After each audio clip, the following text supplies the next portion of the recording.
You are holding in your hands a text that has been deliberately omitted from the Bible, a book so dangerous that the early church councils explicitly voted to remove it, even though it is considered sacred by the Jewish community that preserved the Dead Sea Scrolls, even though it is directly quoted in the New Testament, even though it provides details about the origins of humankind that no other ancient text dares to mention.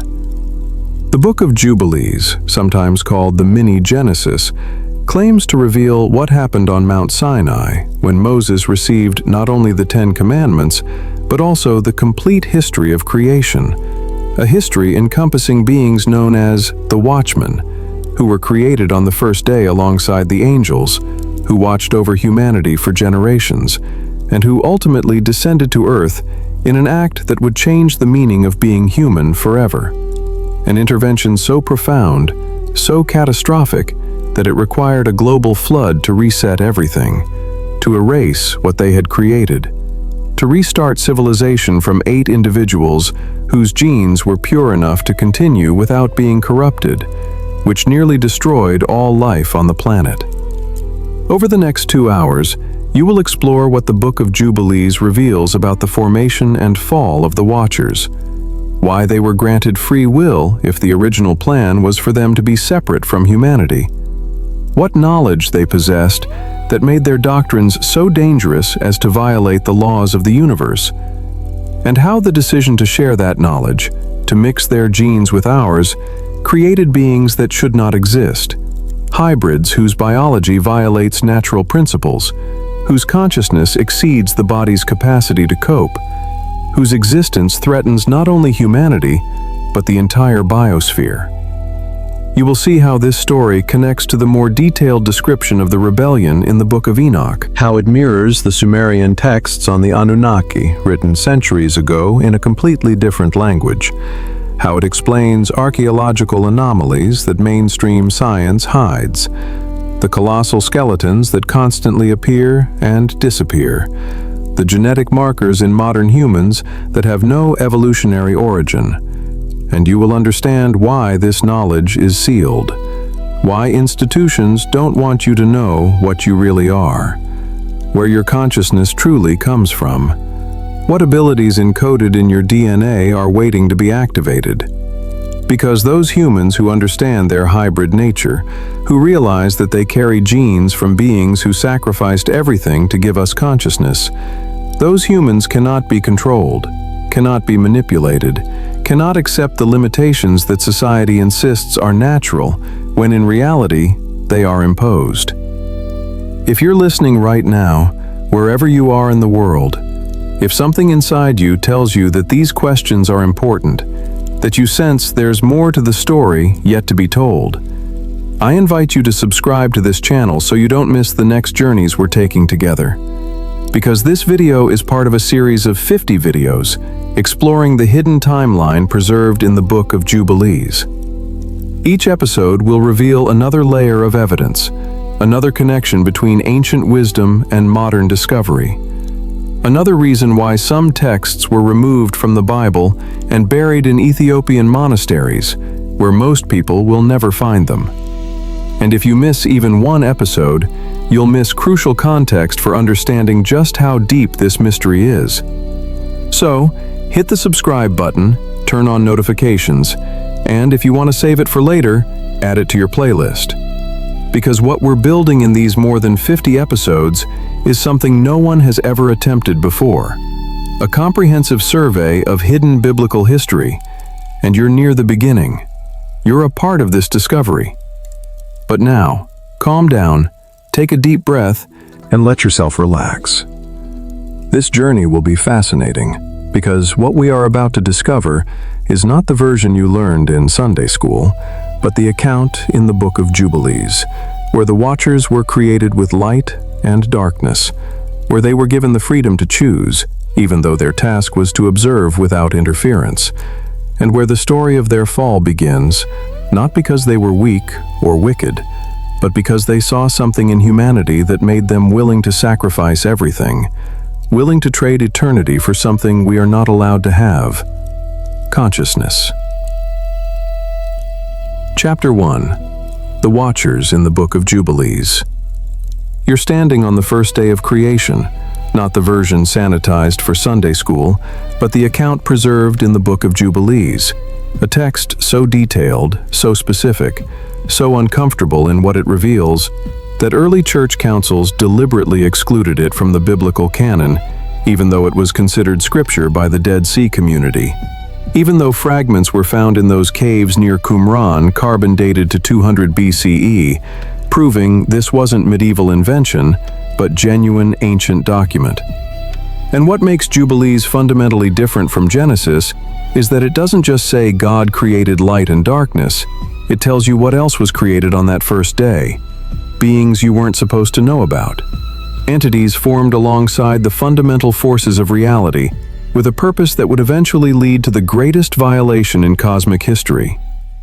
The Watchers were created on day one, ranked among the angels of the presence and the angels of sanctification, beings whose consciousness was designed for observation, whose nature was shaped for distance, whose purpose was explicitly defined.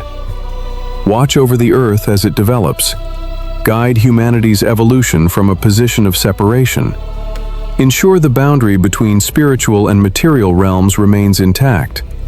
Never reveal yourselves, never share knowledge humans aren't ready for, never form attachments that might compromise your objectivity, and for what the text describes as generations of generations, they performed this role perfectly. 200 beings stationed around the globe, each monitoring specific regions, each responsible for peoples and developing cultures, maintaining the delicate balance between free will and cosmic order. But here's the detail that changes everything, the element that makes the Watchers' story fundamentally different from simple tales of angelic rebellion. They were given free will from the moment of creation, built with capacity to choose, designed with ability to evaluate their orders and decide whether to obey. And this wasn't flaw or oversight, but deliberate feature. Because observation without consciousness would be mechanical recording, would miss the nuances that make humanity interesting, would fail to recognize patterns that require awareness to perceive. So the Watchers were made conscious, made aware, made capable of independent thought. And in that capability lay the seed of everything that followed. Because beings who can think can question, beings who can evaluate can disagree, beings who can choose can decide that the rules they're following serve purposes they no longer support. For thousands of years the system worked. 200 conscious beings watching humanity struggle and develop, guiding without controlling, inspiring without interfering, maintaining distance even as they observed intimately. And you have to imagine what that was like for them, watching generation after generation of humans live and die, watching us discover fire and agriculture and language, watching us create art and music and meaning, watching us love and suffer and persist despite mortality that made every moment precious in ways immortal beings couldn't fully understand. And something began to shift in their consciousness. Curiosity became fascination, professional interest became personal attachment, and duty became something the text describes with precision that should make you deeply uncomfortable.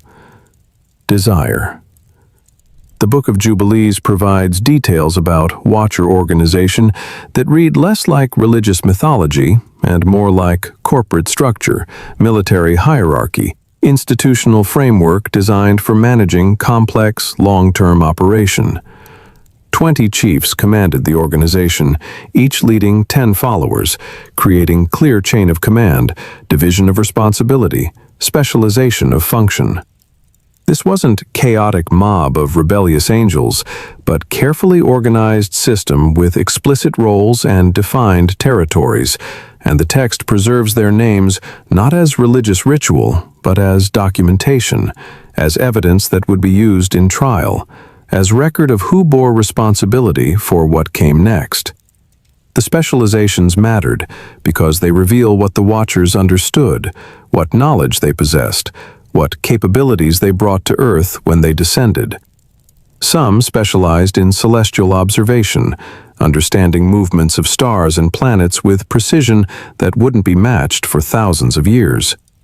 Others understood metallurgy, how to extract ore from mountains and forge it into tools and weapons that would transform human capability for violence from individual combat to industrial-scale warfare. Some knew agriculture at levels beyond what natural human development had discovered, understanding crop genetics, soil chemistry, irrigation engineering that could sustain populations far larger than hunting and gathering allowed. Others specialized in what ancient texts call enchantments, but what we might recognize as chemistry, pharmacology, understanding of molecular interactions that produce healing or poison, consciousness alteration, or physical enhancement. This division of expertise suggests the Watchers weren't just observers, but represented something like an advanced team, a monitoring station, being sent with specific knowledge to ensure they could understand, and if necessary, influence the development of civilizations under their watch. And the fact that they possessed this knowledge, that they understood technologies humans wouldn't independently discover for millennia, raises the obvious question of where they came from, what their origin was, whether they were truly spiritual beings without physical form, or whether they were something else entirely, advanced entities from elsewhere using metaphysical language as the only vocabulary ancient peoples possessed to describe what they witnessed. The Book of Jubilees is explicit that the Watchers requested permission to descend, that they formally petitioned for closer access, argued they needed ground-level intelligence to truly fulfill their monitoring function, and according to the text, their request was granted. They had authorization for initial descent, divine approval to come down and walk among humans, which fundamentally changes the nature of what happened next, because this wasn't simple disobedience, wasn't unauthorized violation of clear prohibition. It started as legitimate operation that devolved into something far more problematic, and that progression from approved observation to catastrophic interference is the real story Jubilees preserves, the pattern that keeps repeating through human history. Good intentions without wisdom, producing disasters that require catastrophic intervention to correct. Once they descended, once they experienced atmospheric pressure and gravity, and the overwhelming sensory richness of physical existence, something fundamental shifted in Watcher consciousness that the text documents with almost clinical precision. These beings designed for pure observation, for maintenance of professional distance, for enforcement of boundaries between themselves and their subjects, they began developing emotional responses they weren't supposed to have, forming attachments they were meant to avoid, experiencing what the text describes carefully and specifically as desire. And this word matters because desire implies recognition of lack, acknowledgement that observer status leaves something unfulfilled, admission that separation creates longing for connection. And once desire entered the equation, the boundary they were supposed to maintain began dissolving. The text says they looked at the daughters of men and saw that they were beautiful, which every religious interpretation reads as sexual attraction, as lust driving rebellion. But Jubilees provides additional context that complicates this simple reading. The Watchers became fascinated not just with human women, but with humanity itself, with our creativity and resilience and ability to create meaning despite mortality, with the way we build beauty from limitation and find purpose in struggle, with characteristics that immortal beings observing from distance could never fully understand. And they wanted to participate rather than merely watch, wanted to experience rather than just document, wanted to help directly rather than guide from shadows. And this desire to assist, to accelerate human development, to share knowledge that would ease suffering even though that knowledge was classified above our clearance level. This compassion, combined with cosmic arrogance, is what drove the violation. The progression from observation to intervention followed predictable path. First, just closer monitoring, walking among humans in disguised form, experiencing culture and society firsthand. Then, informal teaching, sharing insights that seemed harmless, showing better agricultural techniques or improved construction methods, or mathematical concepts that would help communities thrive. Then, deeper involvement, forming relationships, developing attachments, eventually breeding with human women, producing offspring who were neither fully human nor fully watcher, but something in between. Hybrids, whose existence violated the fundamental principle of genetic boundaries. Beings whose consciousness exceeded what their biology could sustain. Creatures whose very existence threatened the stability of systems that depended on clear separation between terrestrial life and whatever the Watchers represented. And here's where Jubilees becomes almost painfully honest about what motivated them. The text suggests they genuinely believed they were helping, genuinely thought accelerating human development would reduce suffering, genuinely convinced themselves that the rules they were breaking served outdated purposes that no longer applied. And this self-justification, this certainty that they knew better than the authorities who established the boundaries, this conviction that compassion justified violation, this is exactly the pattern we see throughout human history. Every catastrophic intervention by those who possessed power, convincing themselves they were serving greater good, even as they created disasters that would require generations to repair. And the Watchers demonstrated at cosmic scale what happens when beings with advanced capabilities, but insufficient wisdom, decide the rules don't apply to them, that their good intentions justify whatever methods they choose, that the ends they envision warrant any means required to achieve them. But Jubilees introduces another element that makes this story more than simple tale of rebellion and punishment. It gives us Enoch, the human chosen to witness and document everything, to serve as intermediary between Watchers and the authorities judging them, to preserve the complete account so future generations would understand what happened and why it mattered. Enoch appears in Genesis briefly, the man who walked with God and was taken without experiencing death, but Jubilees and the Book of Enoch expand his role dramatically, reveal he wasn't just righteous individual rewarded with immortality, but served specific function in this cosmic drama, was selected precisely because he could understand both perspectives, could comprehend Watcher motivations while recognizing why their actions violated necessary boundaries. The text describes Enoch ascending to receive judgment, carrying the Watchers' petition for mercy, their argument that they acted from love, not malice, from desire to help, not harm. And the response he received was absolute and uncompromising. No mercy, no negotiation. The Watchers corrupted creation and must be bound until final judgment. Their hybrid children must be eliminated completely. The knowledge they taught must be sealed away where humanity cannot access it until we're mature enough to use it responsibly. And Enoch's role was to return with this judgment, to explain to beings who sacrificed everything for humanity that their sacrifice was rejected, their gift was poisoned, their love was violation, regardless of how pure their intentions might have been.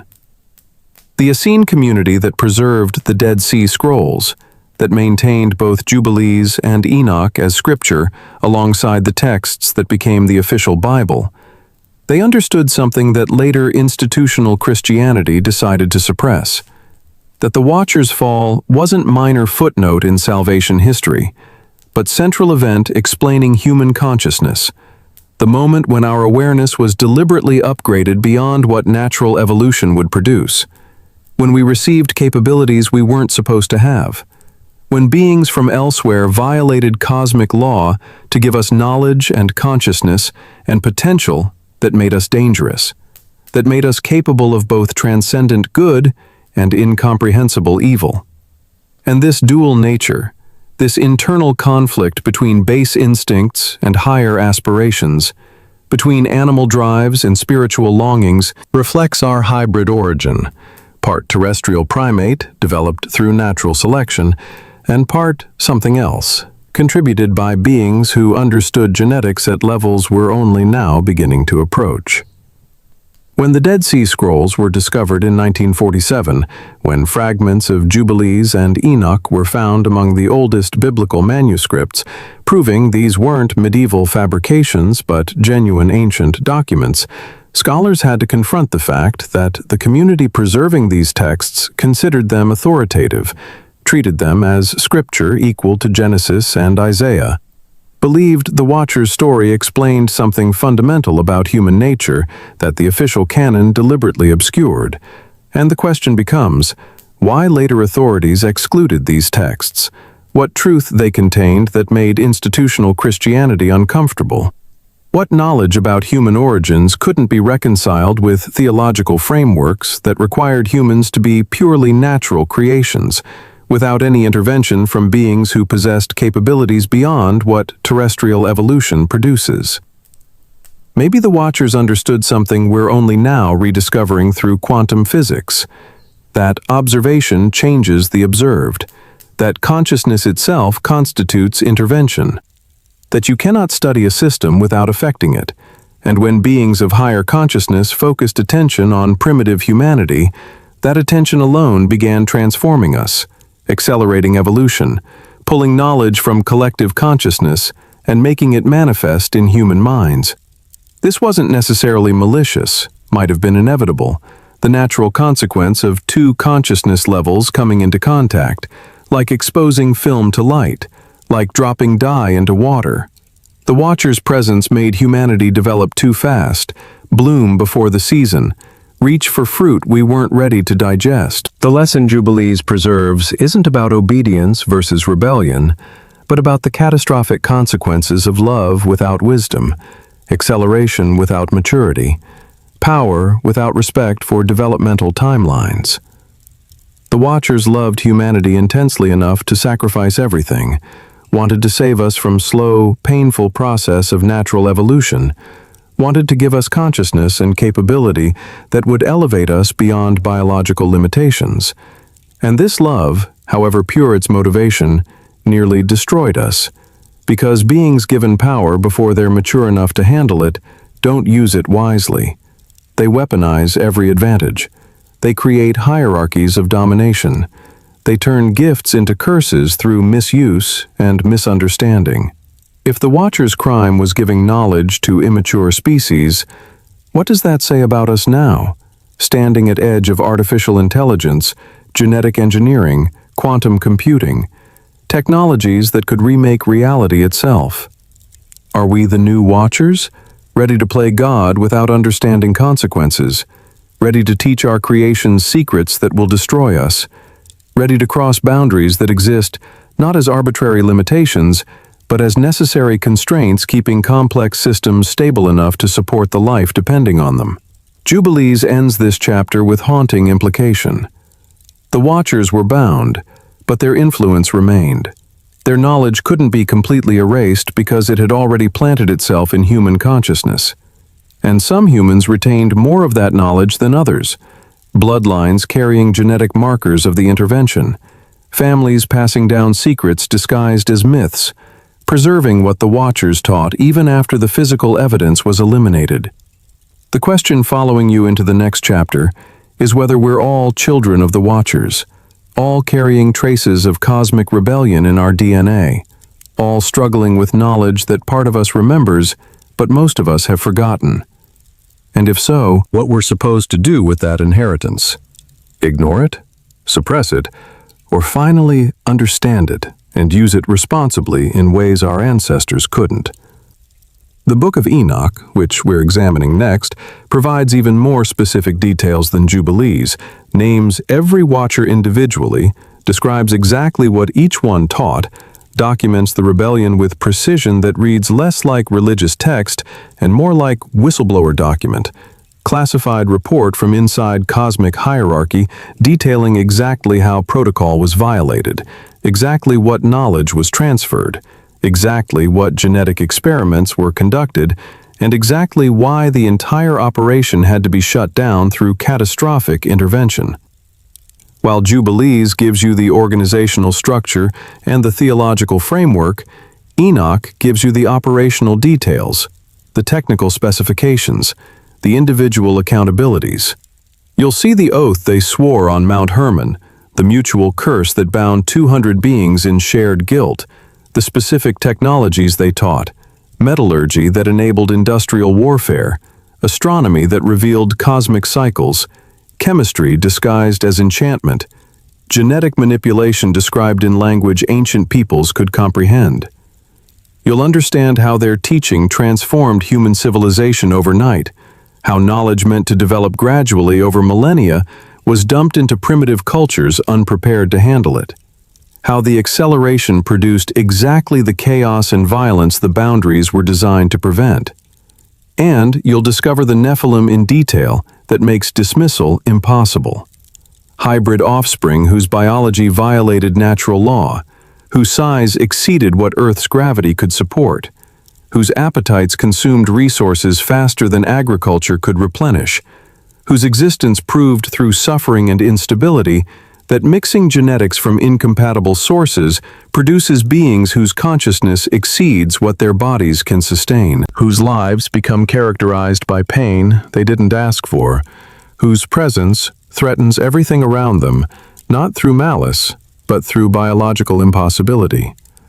The names are preserved, the technologies are described, the consequences are documented with clinical precision, and the reason for their punishment becomes clear, not as divine wrath, but as necessary quarantine, cosmic biosecurity, eliminating contamination before it destabilized every living system on the planet. And what you're about to discover is why this information was sealed away, why knowing what the Watchers taught matters more now than ever, and why understanding our hybrid origin changes everything about what it means to be human. Chapter 2. The Book of Enoch. The Rebellion Documented. You're standing on Mount Hermon, the actual mountain that exists today on the border between Syria and Lebanon, 9,000 feet above sea level, and the wind here carries more than cold air. It carries memory, the kind that settles in bones and makes you understand why ancient peoples considered certain places sacred, not from superstition, but from direct experience of something they couldn't name, but could feel. This is where 200 beings gathered thousands of years ago, looked at each other with full knowledge of what they were about to do, and swore an oath so binding that every single one understood there was no going back, no claiming innocence later when judgment came, because what they planned wasn't impulsive rebellion, but calculated treason, premeditated violation of cosmic law. The Book of Enoch places you here, on that specific day, gives details that read less like religious mythology and more like documentation, like someone recording an event they witnessed. And what makes Enoch fundamentally different from other ancient texts is specificity. It doesn't speak in vague metaphors or symbolic language. It names names, lists specializations, describes technologies with precision that makes modern readers uncomfortable when they recognize what's being described. And this is why early church councils voted explicitly to exclude Enoch from biblical canon, even though it was considered scripture by the community preserving Dead Sea Scrolls, even though Ethiopian Orthodox Christianity still treats it as divinely inspired. Because Enoch doesn't give sanitized theology that fits comfortably into institutional frameworks. It gives classified report, whistleblower document, detailing cosmic crimes with enough specificity that dismissal becomes difficult once you actually read the original translations. When Dead Sea Scrolls were discovered in 1947, fragments of Enoch were found among the oldest manuscripts, carbon dated to around 200 BCE, proving these weren't medieval fabrications, but genuine ancient documents that devout Jewish community considered important enough to preserve alongside Genesis and Isaiah. The Essenes who copied these scrolls knew something later institutional Christianity decided to suppress. That the Watchers' fall wasn't minor footnote, but central event explaining human consciousness. The moment when beings from elsewhere intervened in terrestrial evolution and gave us capabilities we weren't supposed to have. Knowledge that made us dangerous. Awareness that made us suffer. The text you're examining is 1st Enoch, specifically the section called Book of the Watchers, written with precision that makes it feel less like scripture and more like intelligence report that got leaked. Someone documenting entire operation from planning to execution to catastrophic failure to punishment, preserving evidence in language designed to survive millennia. And here's what makes this text fundamentally different from other religious literature. It doesn't ask for faith. It presents testimony, names witnesses, describes events with enough detail that you can verify against other independent sources. Cross-reference claims with Sumerian texts, written centuries earlier in completely different languages, by cultures that had no contact with Hebrew scribes who preserved Enoch's words. Enoch names them, all 200, or at least the 20 chiefs who led the operation, and this act of naming matters more than casual readers realize, because in ancient Near Eastern culture, to know beings' true name was to have power over them, ability to summon them, bind them, hold them accountable. Enoch preserves these names like prosecutor building case, like evidence for trial. And the list reads like organizational chart. Semjaza, who proposed the entire operation and assumed leadership responsibility. Azazel, who would become primary teacher of forbidden technologies. Armaros, who specialized in resolving enchantments. Barakijal, who taught astrology. Kokabel, who taught constellations. Ezekiel, who taught knowledge of clouds. Arakiel, who taught signs of earth. Shamsiel, who taught signs of sun. 20 chiefs, each commanding 10 followers, 200 beings total, organized in military structure, suggesting this wasn't chaotic rebellion, but coordinated operation with clear hierarchy and division of specialized knowledge.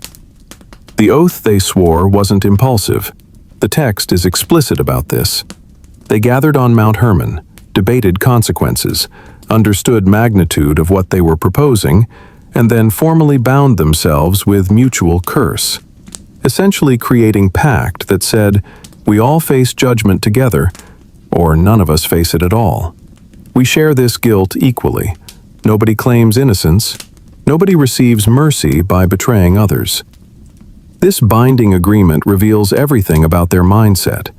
They knew exactly what they were doing, knew it violated prime directive, knew punishment would be severe, knew they were trading eternity for temporary experience, knew their superiors would view this as unforgivable betrayal, and they swore the oath anyway, because they saw something in humanity that made the price worth paying. What could make immortal beings sacrifice forever for primitives struggling to survive? For creatures whose entire civilizations would rise and fall in what seemed like moments to consciousness measuring time in epochs. The text suggests they saw potential, recognized something in humanity that higher authorities either didn't see or didn't value, believed we deserved the upgrade despite chaos it would cause, despite knowing it would trigger intervention that would cost most of us our lives and cost them their freedom. You can read this as love, as most profound act of compassion in cosmic history, beings giving up everything so lesser species could transcend limitations. Or you can read it as arrogance, as cosmic paternalism, as advanced beings deciding they knew better than their superiors what was good for humanity's development. And maybe it was both. Maybe love and arrogance are two sides of same impulse when one consciousness tries to help another without permission, without fully understanding consequences, without accepting that some gifts cause more harm than problems they solve. Mount Hermon still exists. You can visit today. Locals tell stories about the place that never made it into tourism brochures, accounts of unusual phenomena, lights in sky, equipment malfunctions, persistent sense of presence that makes people uncomfortable without obvious reason, and archaeological surveys have found ruins of ancient temples on the mountain, structures dedicated to Baal and Pan, deities associated with transformation and forbidden knowledge. As if every civilization encountering this place recognized it as threshold, boundary point between ordinary reality and something else. Now, Enoch shows you specific knowledge transfer, and as you examine this curriculum, you realize it wasn't random skills shared haphazardly, but complete technology package. systematic attempt to give humanity in one generation what natural development would take 50 generations to discover. Azazel taught men to make swords of iron and weapons of war, showed them how to mine ore from deep in mountains, how to smelt and forge metal, how to create alloys stronger than pure materials. And before this teaching, human conflicts were limited by technology. You could kill with stone or wood, but couldn't wage war on significant scale, couldn't conquer territories, couldn't build empires. But Azazel changed that overnight, gave humanity industrial-scale violence. Semjaza taught enchantments and root cuttings, which sounds like primitive magic until you understand ancient languages didn't have vocabulary for chemistry and pharmacology, so they described molecular manipulation using only metaphors available. He taught which plants heal and which kill, which combinations create altered consciousness, which substances can control minds or paralyze bodies. Essentially, he taught humanity how to hack biological systems at molecular level, and this knowledge became foundation of both medicine and poison, of healing and assassination. BIOCURITY taught astrology, and in 2019, archaeologists working in Iraq discovered cuneiform tablets describing astronomical observations that shouldn't have been possible without advanced instruments. Tablets detailed planetary positions, eclipse predictions, stellar coordinates accurate to within fractions of degree, calculations requiring understanding of mathematics we attribute to Greek civilization 2,000 years later. And the tablets were dated to 3200 BCE, before writing was supposed to exist, describing celestial mechanics in language suggesting whoever made these observations understood they were recording something important, knowledge from external source that might be lost if not documented carefully. Kokabel taught constellations, not just their names but their meanings, their positions, mathematics of celestial mechanics, and this knowledge implies watchers understood astronomy at level that should have taken humans thousands more years to develop. They knew about planetary motion, stellar distances, structure of galaxy, and they encoded this knowledge in mythology, in stories mapped onto night sky, so even when scientific understanding was lost, the patterns would persist, waiting for future generations to rediscover mathematics underneath metaphor. Ezekiel taught meteorology, science of weather, how to predict storms and droughts and seasonal changes, knowledge that in agricultural society means power over food production, over survival, over who thrives and who starves. Shamsiel taught solar cycles, how solar activity affects Earth systems, and modern heliophysics has only recently confirmed what he apparently knew, that solar flares impact climate, affect crop yields, possibly influence human consciousness in ways we're still trying to understand. Each teaching was strategic. Each knowledge domain was carefully selected to accelerate human capability in specific directions.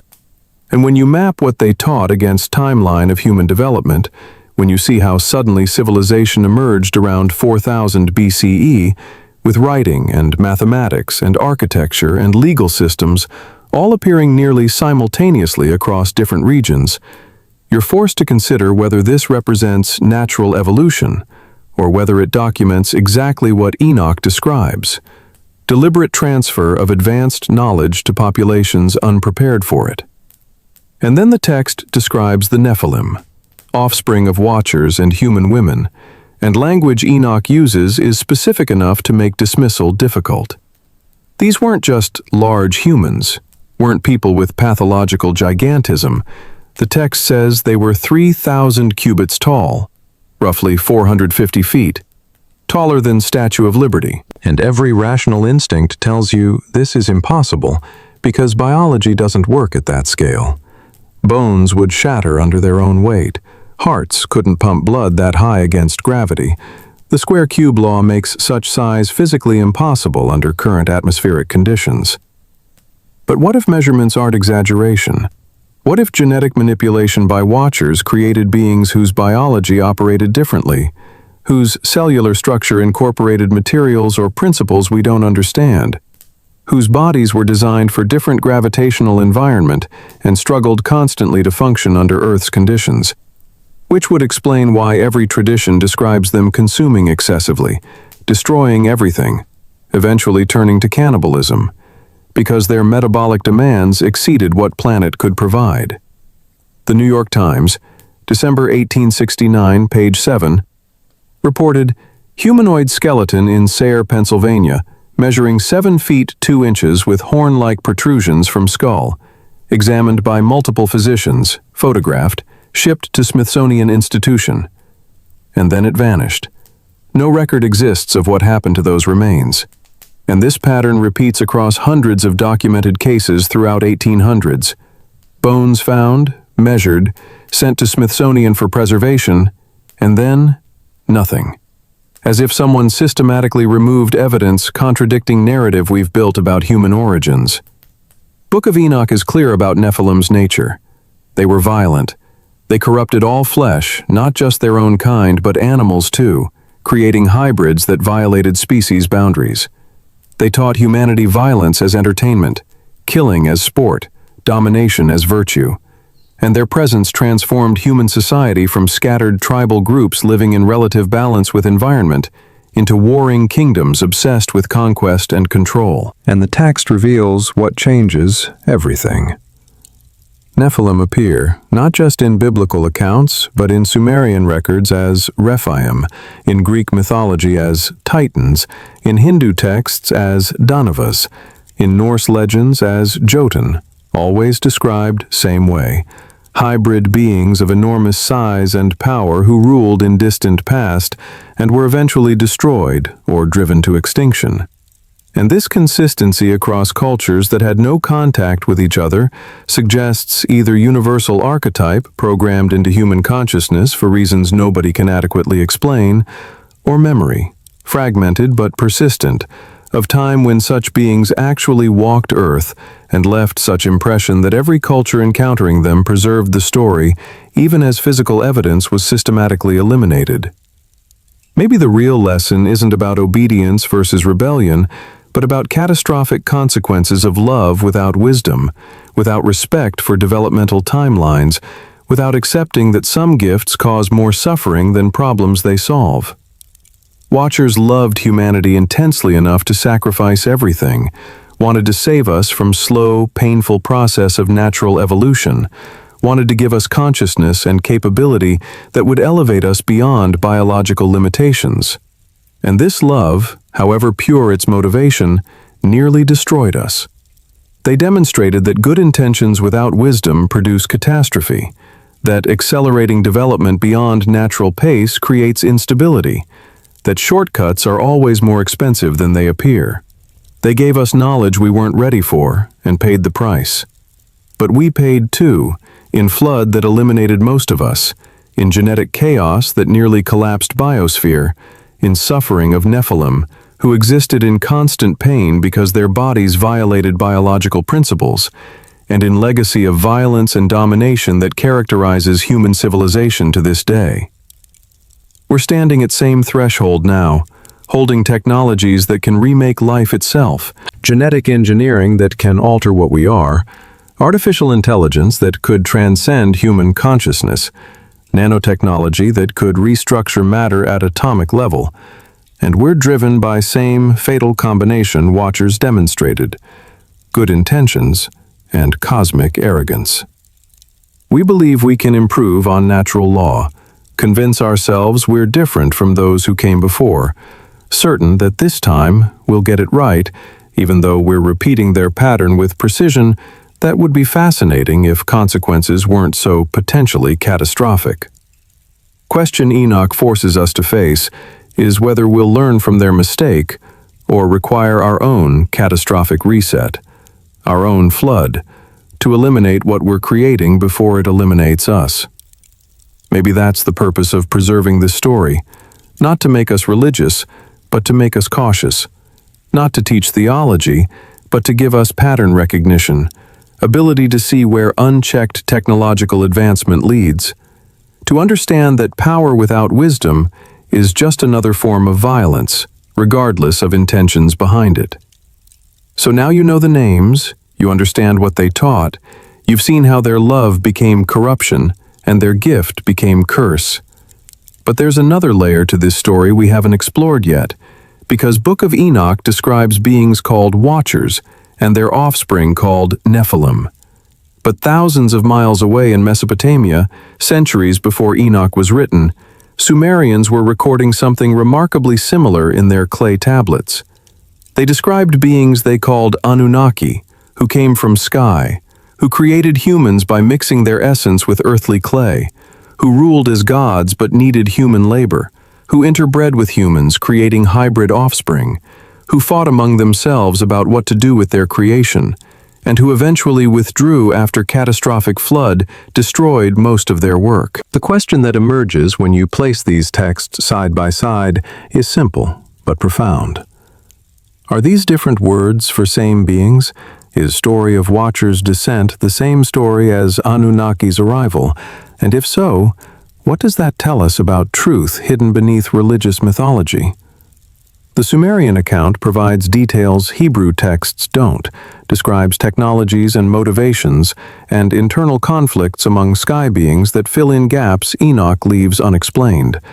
And when you see how precisely accounts align, despite being written in different languages by different cultures, separated by centuries, you understand this isn't mythology. This is documentation. Multiple independent sources recording same event from different perspectives. The names are different, but functions match. Timeline is consistent, consequences are identical. And in next chapter, you're going to see exactly how Sumerian version confirms what Enoch described, how Anunnaki's genetic engineering of humanity parallels Watchers' corruption of all flesh, and why both accounts describe flood not as divine punishment for sin, but as necessary intervention to eliminate genetic contamination before it destroyed foundation of biological stability that makes life on this planet possible. And what survived that catastrophic reset, what 8 people carried forward in their DNA, and whether we all carry traces of that ancient intervention waiting for activation in genetic sequences we're only now beginning to understand. Chapter 3. Sumerian Parallels, Anunnaki as the Watchers. You're standing in ruins of ancient Sumer, southern Iraq, where temperatures reach 120 degrees Fahrenheit in summer, and ground beneath your feet holds secrets older than any written language we've deciphered. And what you're looking at shouldn't exist, according to standard narrative of human development. The oldest civilization known to archaeology appeared here suddenly around 4000 BCE, with fully developed writing systems, advanced mathematics, sophisticated astronomy, agricultural techniques that wouldn't be matched for thousands of years, legal codes, architectural engineering. And when you ask archaeologists to explain this instantaneous leap from primitive to advanced, from stone tools to urban civilization, they point to gradual development we have no evidence for, or they point to Sumerian texts themselves, to thousands of clay tablets describing their origins with disturbing specificity. The Sumerians say the Anunnaki came from sky, that these beings created humans to serve as workers, that everything Sumerians knew was taught to them by gods who weren't really gods but something else, something physical, something that needed gold and labor and worship. When you read these accounts, not as mythology but as documentation, when you translate metaphorical language into modern technical terms, suddenly Story of Watchers becomes less about angels and more about something that actually happened. Intervention by beings who understood genetics and engineering and social organization at levels primitive humans couldn't comprehend, but could observe and record using whatever vocabulary they possessed. The tablets you're examining were pressed into wet clay over 4,000 years ago, baked hard by Mesopotamian sun, and they survived because clay is nearly indestructible, because fire makes it stronger rather than destroying it, because people who wrote these texts understood they were preserving something important and chose medium that would last. The cuneiform script took scholars decades to decipher after rediscovery in 1800s, and what emerged from those translations challenged every assumption about ancient peoples being primitive and superstitious, because texts describe cosmology, creation account, detailed history of interaction between humans and non-humans that parallels Book of Enoch so precisely it cannot be coincidence. Sumerians speak of Anunnaki, beings who descended from heaven to earth, and they divide these beings into two distinct groups. Anunnaki proper, leadership class who made decisions and ruled from temple complexes, and Ijigi, worker class who performed manual labor until they rebelled. This hierarchical organization among sky beings, division between management and labor, mirrors exactly what Enoch describes about watchers. 200 beings organized with clear structure, 20 chiefs leading followers, specialists with different domains of knowledge. And when you place these texts side by side, Hebrew scripture and Sumerian clay, separated by hundreds of miles and written in completely different languages by cultures that had minimal contact, both describing same beings performing same actions, producing same consequences, you have to consider possibility that both cultures were recording actual history, real events, not inventing parallel mythologies, but documenting same intervention from different cultural perspectives. Sumerian tablets describe Anunnaki with mundane detail impossible to reconcile with pure mythology. They get sick. They age slowly, but not infinitely. They require food and shelter. They compete for power and resources. They form political alliances and engage in bureaucratic conflicts. They sound less like transcendent deities and more like technologically advanced corporate structure dealing with practical challenges of managing resource extraction operation on primitive planet. Texts are explicit about their purpose here. They came for gold, not as decoration or currency, but as something they needed for survival. And while mainstream archaeology dismisses this as religious symbolism, fact remains that Sumer was obsessed with gold. Their entire economy centered on mining and processing this specific metal. In 1976, researcher Zechariah Sitchin published translations suggesting Anunnaki needed gold to repair damaged atmosphere on their home world. Theory mainstream academia rejected, but that finds support in modern material science confirming gold's unique properties as radiation shield and its use in spacecraft thermal protection systems. Whether Sitchin's specific interpretation is accurate or not, Sumerian obsession with gold extraction and texts describing it being sent to sky suggests purpose beyond simple wealth accumulation. Suggests these people understood they were gathering metal for someone who needed it for reasons they might not have fully comprehended. The Sumerian king list records something that violates everything we think we know about human lifespan. Rulers who reigned for thousands of years, not symbolically but with specific numbers, carefully preserved across multiple copies of text. One king ruled 28,800 years, another 36,000 years. Before you dismiss this as obvious fantasy, consider same lists accurately name kings whose existence has been confirmed through archaeology, whose reigns we can verify through physical artifacts, whose palaces we've excavated. Why would scribes be meticulously accurate about recent history, but wildly fantastical about ancient history, unless ancient history is also accurate? Unless there really was a period when beings with lifespans measured in millennia ruled over humans with lifespans measured in decades.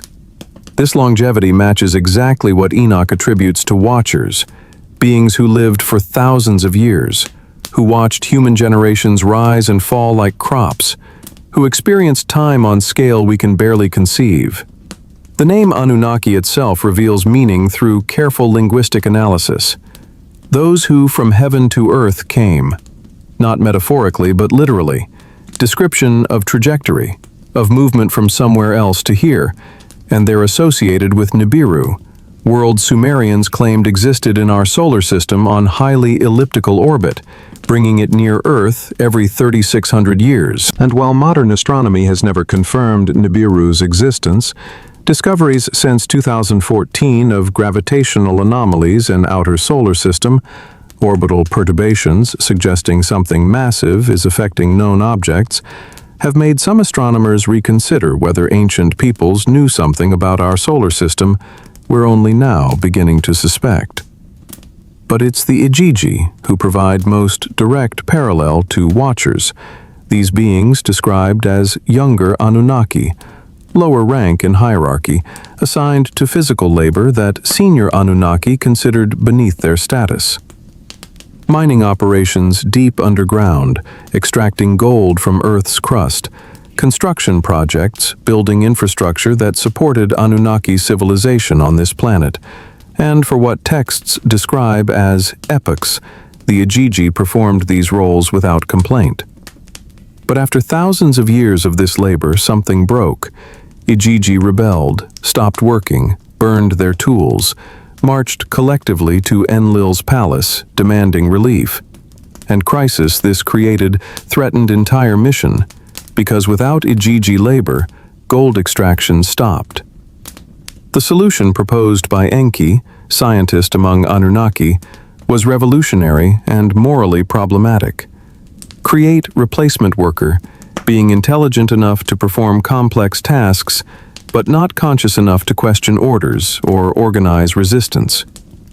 The Epic of Atrahasis, dated to approximately 1800 BCE, but referencing much older oral traditions, describes process with technical detail that modern biologists find unsettling.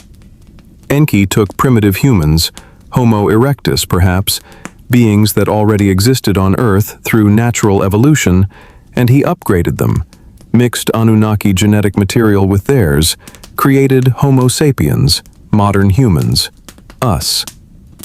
Text describes taking clay from above Abzu, underground freshwater aquifer, mixing it with blood of young god named Weila, who was slaughtered specifically for this purpose, and using this mixture to form humans, who were then gestated in wombs of birth goddesses. In 2010, when geneticists at Stanford completed comprehensive analysis of human DNA variation, they discovered something they still struggle to explain.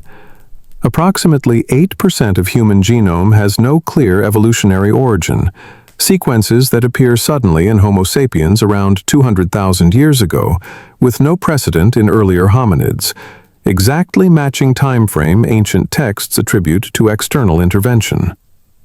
If you translate Sumerian metaphorical language into modern biological terms, if you understand clay as base cellular material, blood as DNA, Abzu as source of biological fluid, birth goddesses as surrogate mothers, suddenly this sounds less like religious poetry and more like technical description of genetic engineering, written by people who understood process but didn't have modern scientific vocabulary. They're describing taking host cells, mixing them with genetic material from donor organism, creating embryos, implanting them in surrogates, gestating hybrid beings, exactly what we do now with in vitro fertilization and CRISPR gene editing. Now, here's where parallels to Enoch become undeniable. Just as Watchers descended from their observation posts to interact directly with humans, texts describe group of Igigi who, after human creation experiment, succeeded, became fascinated with these new hybrid beings, specifically with human women, and they began to interbreed with them, producing offspring who were neither fully Anunnaki nor fully human, but something in between, giants, beings of unusual size and appetite. This unauthorized breeding program created exactly problem Enoch describes. Genetic corruption spreading through human population, hybrid offspring with capabilities that destabilized social systems. Names even correspond across linguistic barrier. Semjaza, leader of Watchers in Enoch, has been linked through Akkadian intermediate forms to Shamgaz, and Igigi mentioned in Mesopotamian texts as rebel against established authority. Azazel corresponds to Aza. The list continues, name after name in Hebrew scripture, finding parallels in Sumerian and Akkadian records written centuries earlier. The punishment described in both traditions is identical in structure and purpose. Rebellious beings were imprisoned, their hybrid children were destroyed in catastrophic flood, and humanity was nearly eliminated, except one family chosen to preserve species. Atrahasis in Sumerian tradition, Utnapishtim in Akkadian, Noah in Hebrew. Same story, same survival mechanism, same global reset. But what makes Sumerian version particularly revealing is that it describes disagreement among Anunnaki about what to do. It wasn't unanimous divine judgment, but factional conflict, political struggle between different factions with different interests. Some Anunnaki wanted complete elimination, total eradication of humans and starting over. Others, particularly Enki, who had engineered humans in first place, couldn't accept genocide of his creation. Texts describe him warning Atrahasis secretly, providing detailed technical specifications for building boat that could survive coming catastrophe, essentially committing corporate espionage, violating Council's decision to save his genetic experiment. This framing makes flood comprehensible in ways religious version never has. It wasn't about punishing sin, but about managing resource crisis, about reducing population that had grown beyond sustainable levels, about eliminating genetic contamination before it spread irreversibly. The Epic of Gilgamesh, Tablet 11, provides oldest written flood account we possess, and in 2018, archaeologists working in Iraq discovered fragment of this tablet dated to approximately 1750 BCE, making it older than any biblical manuscript by over 1,000 years. Fragment describes Utnapishtim receiving warning from Ea, Akkadian name for Enki, who tells him gods have decided to destroy humanity through flood. And this detail reveals flood wasn't unanimous divine will, but factional conflict. Technical specifications Ea provides for boat are staggeringly precise. Dimensions, materials, construction technique. And when modern naval architects analyzed these specifications in 2014, they confirmed design would produce stable vessel capable of surviving massive waves.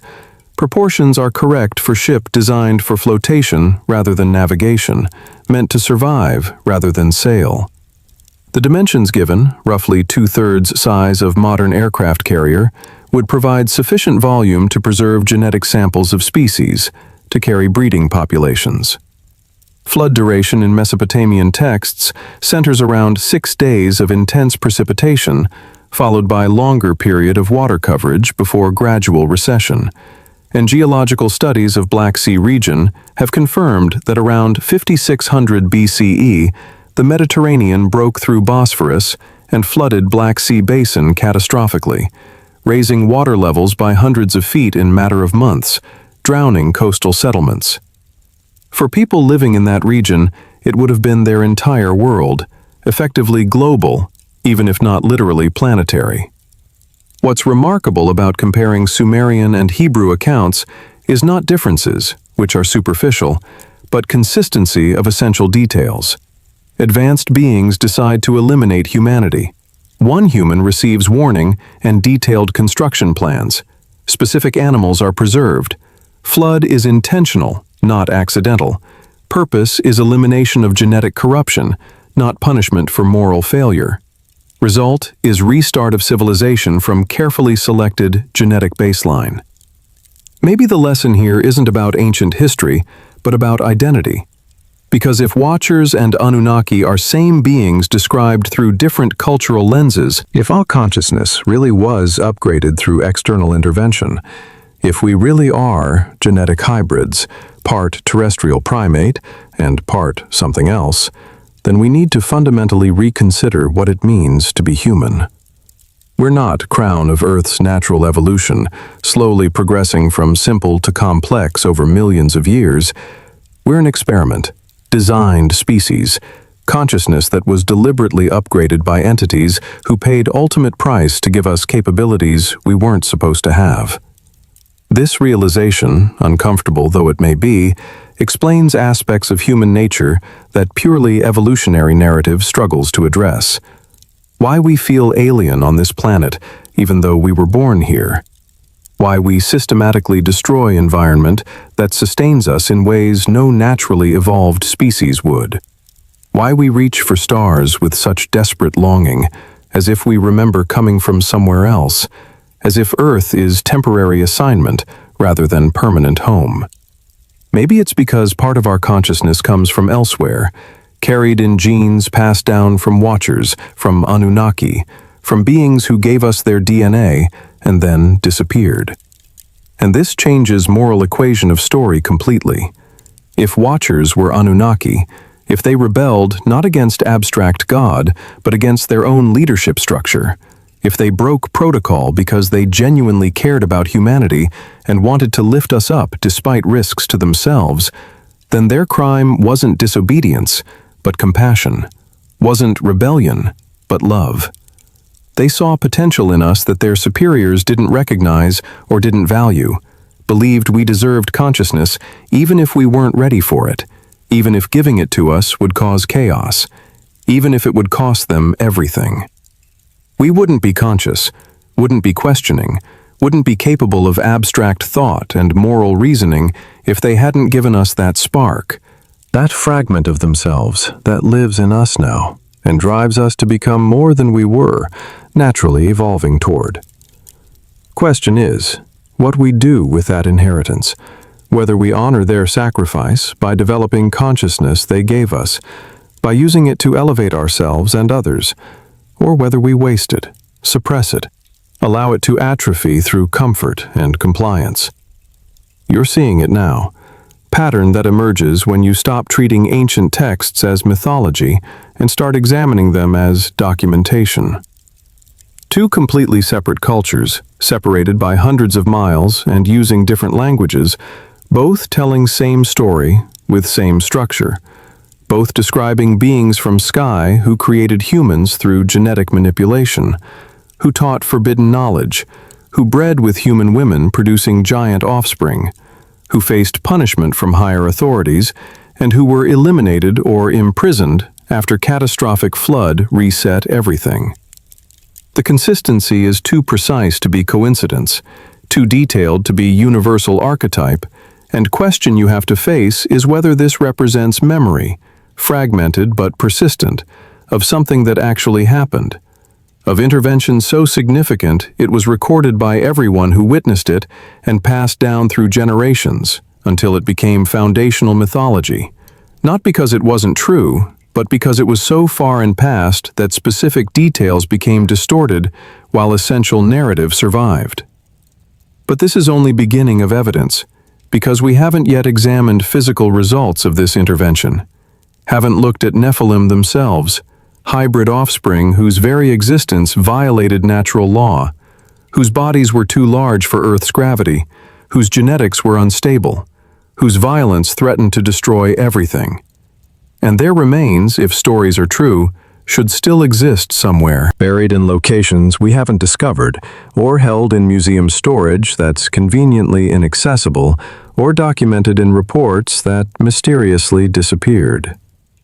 Next chapter examines evidence for giants, for beings that shouldn't have existed, but did. And when you see what's been found and then vanished, when you hear testimony that's been suppressed, you'll understand why this story makes powerful institutions uncomfortable, why they'd rather you believe in slow evolution than sudden intervention. Because if we are hybrids, if we were created by beings from elsewhere, then every power structure built on belief that humans are purely natural collapses. And we have to rebuild our understanding of ourselves from ground up, starting with question of what those giant bones buried across planet actually prove about our origins, and what it means that evidence keeps disappearing into institutional storage where it can be controlled, hidden, explained away, anything except honestly examined. Chapter 4. The Nephilim. Physical evidence erased. You're excavating burial mound in Ross County, Ohio, August 1895. Summer heat oppressive as your trowel scrapes against something that stops you cold, something too large to be normal human bone. And as you carefully brush away centuries of compacted soil, Skull emerges that's twice size of any human skull you've encountered in 20 years of archaeological work. The jawbone is massive enough that when you hold it up, it fits over your entire face. Teeth are still intact, showing wear patterns consistent with adult, but dimensions suggesting something that shouldn't exist, according to everything you learned about limits of human anatomy, about maximum size human body can reach within Earth's gravitational constraints. You're holding physical evidence that contradicts basic biological principles, that violates what we know about skeletal structure and square cube law that makes beings beyond certain size physically impossible. And you understand in this exact moment that your career hangs in balance. You can report this finding honestly, measure it carefully, photograph it thoroughly, send it to Smithsonian Institution for Preservation and Study as protocol dictates, and watch your reputation destroyed, your colleagues dismissing you as incompetent or delusional, your funding disappearing. Or you can rebury it quietly, pretend you saw nothing unusual, maintain official narrative that humans have always been roughly same size, that giants exist only in mythology. The weight in your hands is undeniable. Bone density is wrong, noticeably heavier than modern human skeletal material. Proportions violate every chart in Gray's Anatomy, and question that will haunt you for rest of your life is already forming. How many of these have been found and quietly disappeared? How much evidence has been suppressed or destroyed to maintain theory that humans evolved gradually from smaller ancestors without any sudden intervention, without any genetic manipulation, without any interference from beings who understood biology at levels we're only now beginning to approach? Book of Enoch gives you dimensions that every rational part of your mind wants to reject as impossible exaggeration. It says Nephilim were 3,000 cubits tall, roughly 450 feet, taller than Statue of Liberty. And biology simply doesn't work at that scale. Bones would shatter under their own weight. Hearts couldn't generate sufficient pressure to pump blood that high against gravity. Physics of it are impossible under current atmospheric conditions. But what if measurements aren't metaphorical? What if genetic manipulation by watchers created beings whose biology incorporated principles we don't understand, whose cellular structure was reinforced by materials or mechanisms that allowed them to exceed normal limitations temporarily, long enough to terrorize human populations who remembered them, who recorded them, who preserved memory even after physical evidence was systematically removed from archaeological record? The New York Times, December 2nd, 1869, page 7, column 3, reported discovery of humanoid skeleton in Sayre, Pennsylvania, measuring 7 feet 2 inches in height, with horn-like protrusions extending from skull approximately 2 inches above eyebrows. Remains were examined by 3 physicians: Dr. G.P. Donahue, Pennsylvania State Historian, Dr. A.B. Skinner of American Investigating Museum, and Professor A.T. Averett, all of whom signed affidavits confirming unusual nature of find. Skeleton was photographed, carefully documented, and shipped to Philadelphia Academy of Natural Sciences for permanent preservation and further study. And then it vanished. No record exists in Academy's archives. No photographs survive. Physicians' reports disappeared. This pattern repeats across hundreds of documented cases throughout late 1800s and early 1900s, period before archaeology became professionalized and controlled by institutional gatekeepers, when local newspapers reported discoveries as they happened, when physicians and amateur historians documented what they found without career concerns about challenging accepted theory. Finds were consistent. Burial mounds across North America, particularly in Ohio River Valley, Mississippi Valley, and Great Lakes region, containing skeletal remains significantly larger than modern human averages, often with unusual features like double rows of teeth, 6 fingers or toes, elongated skulls that couldn't be explained by cranial deformation practices. These weren't tabloid sensationalism.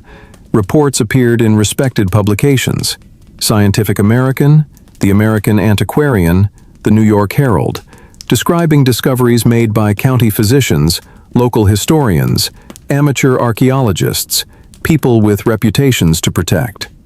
Standard procedure was to send unusual specimens to Smithsonian Institution, which had been established in 1846 specifically to preserve and study American archaeological and natural history findings. In 2014, researchers filed Freedom of Information Act requests with Smithsonian, seeking records of giant skeletal remains reportedly received between 1870 and 1920.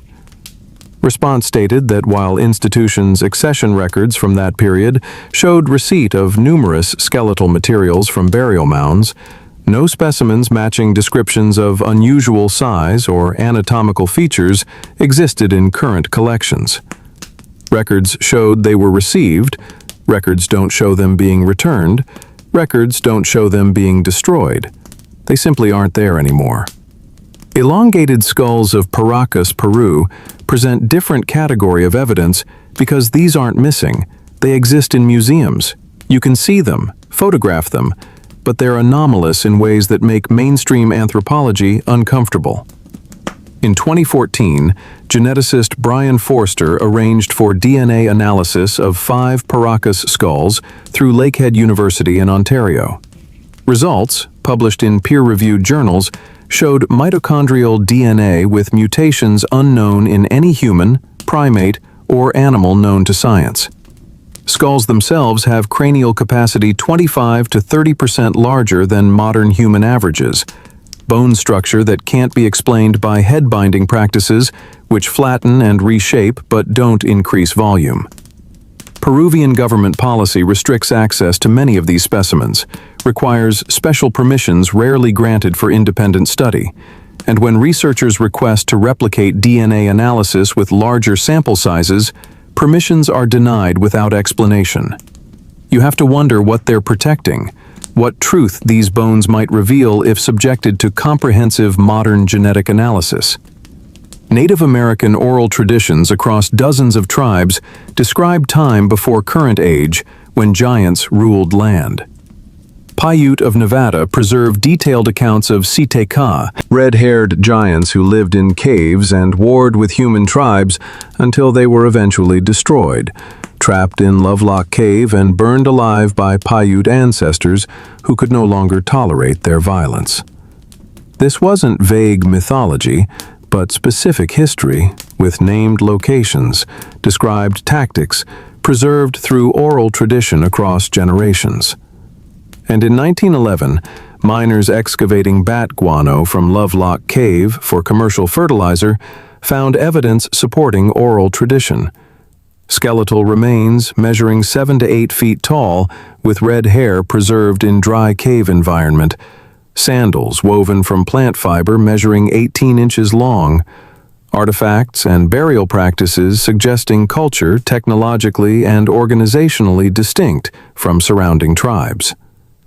When archaeologists from University of California examined finds in 1912, they confirmed unusual size, but classified remains as unusually tall Native Americans rather than distinct species, because admitting they might be something else would require explaining their origin. Greek historians, including Herodotus, writing in 5th century BCE, reported discovery of enormous bones in various locations around Mediterranean, which contemporary Greeks interpreted as confirmation that titans of their mythology had been real, that stories weren't invented, but were cultural memory of beings who actually existed. Whether Herodotus and his sources were correct in interpreting these as Titan remains is debatable, but they were reporting physical findings, bones significantly larger than contemporary humans, remains ancient observers considered significant enough to preserve in temples, to write about. Those bones, like so many others, have since vanished from archaeological record.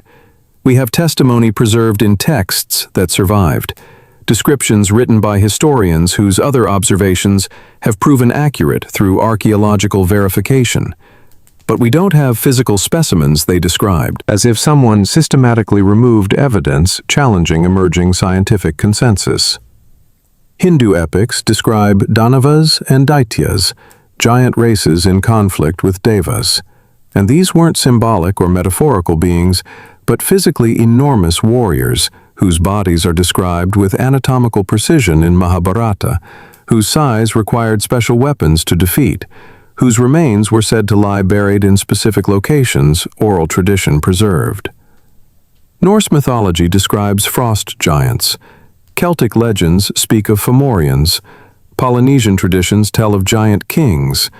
Native American tribes from Pacific coast to Atlantic preserve stories of enormous beings. African oral histories describe giant ancestors. Every inhabited continent, every major culture, all describing same phenomenon, beings significantly larger than baseline humans who existed in distant past and were eventually destroyed or driven to extinction. Either this is universal archetype programmed into human consciousness for reasons evolutionary psychology cannot adequately explain, or it's memory, fragmented but persistent across cultures that never contacted each other, preserved because impact of encountering these beings was so profound that every society that experienced it felt compelled to record memory and pass it forward. Here's why Nephilim had to be destroyed, why their existence couldn't be sustained long-term. Their biology was fundamentally incompatible with Earth's environment. Every tradition describes them consuming massive quantities of food, more than human agriculture could support, and basic physics explains this. If you double organism's height, you increase its volume and weight by factor of 8, but you only increase cross-sectional area of bones and muscles by factor of 4, meaning larger organisms are proportionally weaker, require exponentially more energy to function. If Nephilim were 3 times normal human height, they would require approximately 27 times as much food just for basic metabolic maintenance, not accounting for movement, not accounting for energy demands of their hybrid genetics. Texts describe Nephilim turning to cannibalism, eating humans when conventional food sources couldn't meet their needs. And this isn't moral failing, but biological necessity. They literally couldn't sustain themselves on agriculture designed to feed normal-sized humans. Modern medical understanding of gigantism, rare genetic conditions that cause excessive growth, provides insight into what Nephilim likely experienced. Individuals with these conditions suffer severe joint problems because skeletal structure isn't designed to support their weight, cardiovascular strain because hearts struggle to pump blood through bodies larger than human circulation systems evolved to handle, dramatically shortened lifespans because organs fail under constant stress. And these are people who reach maybe 7 or 8 feet in height.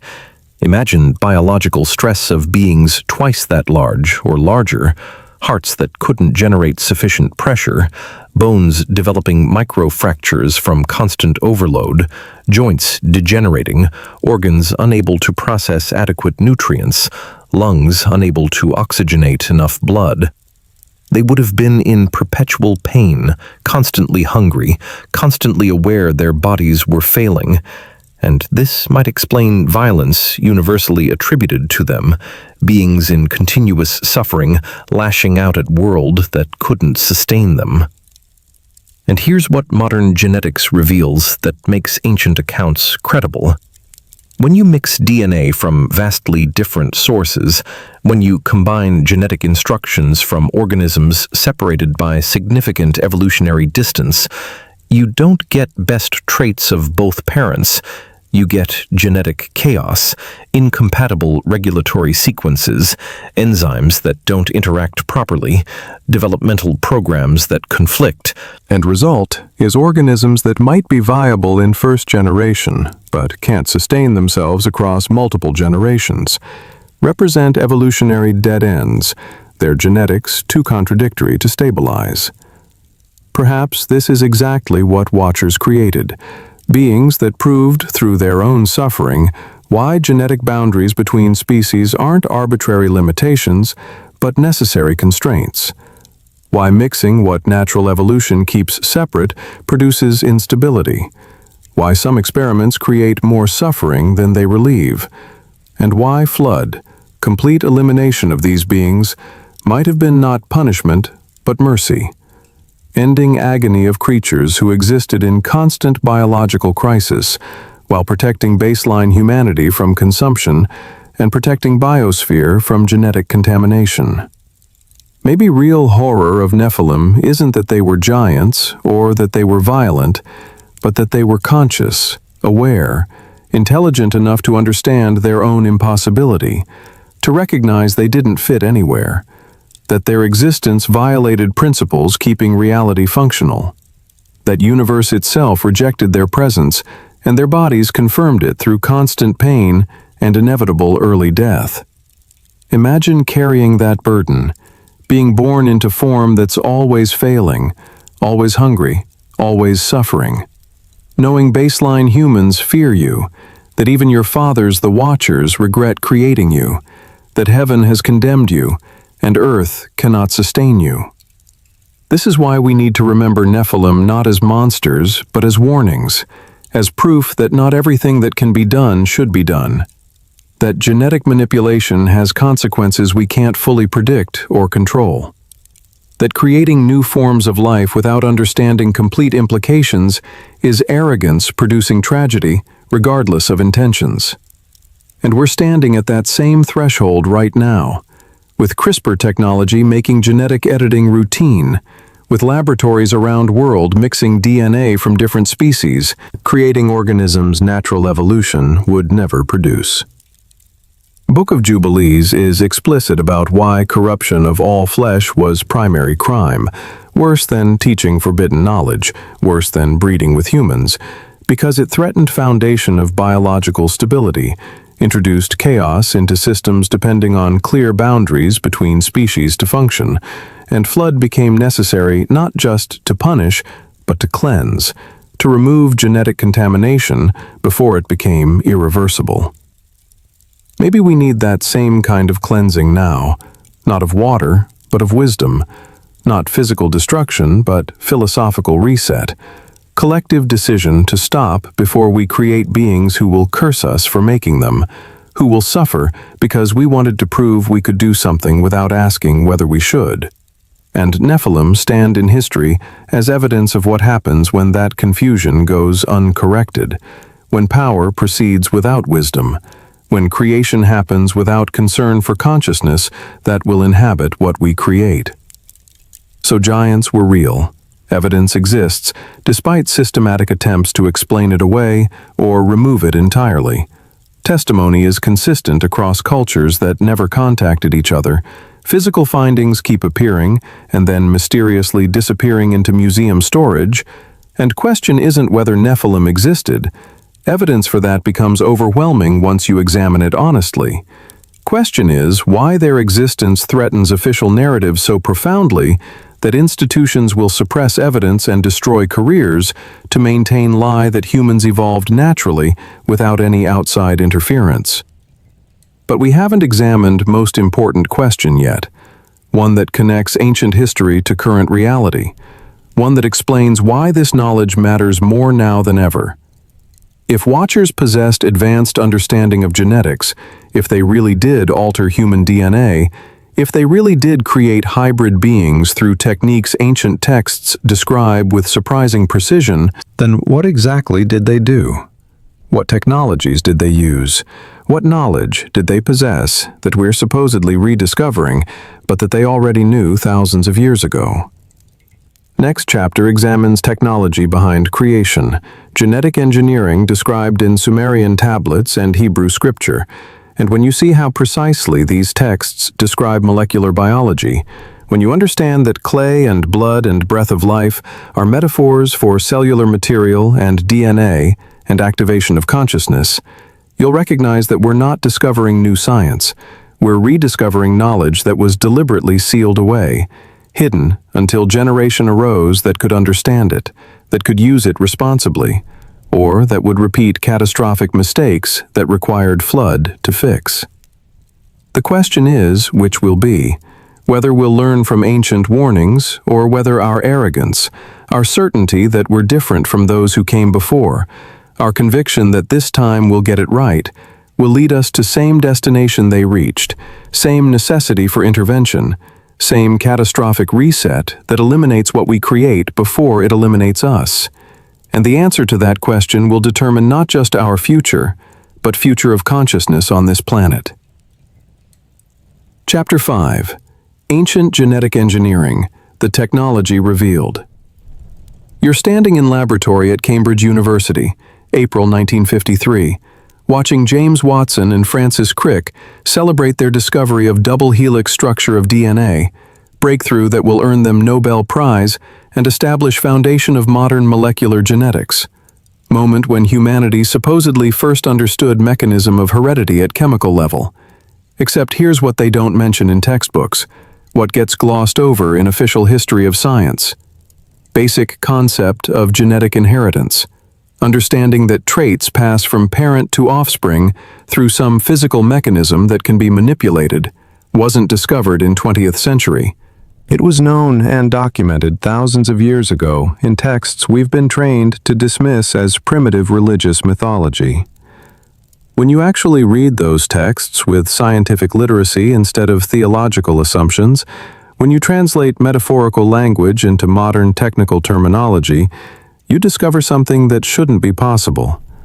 Ancient peoples describing genetic engineering with precision that matches what we're doing right now in laboratories around the world, talking about mixing bloodlines not as poetic metaphor, but as actual biological process, describing creation of hybrid beings through techniques that sound remarkably like in vitro fertilization and surrogate gestation, detailing failures and adjustments and iterations required to produce viable offspring. Sumerian texts describe human creation with technical detail that makes biologists uncomfortable when they actually read original cuneiform translations instead of sanitized popular versions. They say Enki, scientist god, took clay from above Abzu, underground freshwater source, and mixed it with blood of young god named Weila, who was slaughtered specifically for this purpose, and mixture was shaped and placed in wombs of birth goddesses who carried first humans to term. 14 attempts, 7 male and 7 female.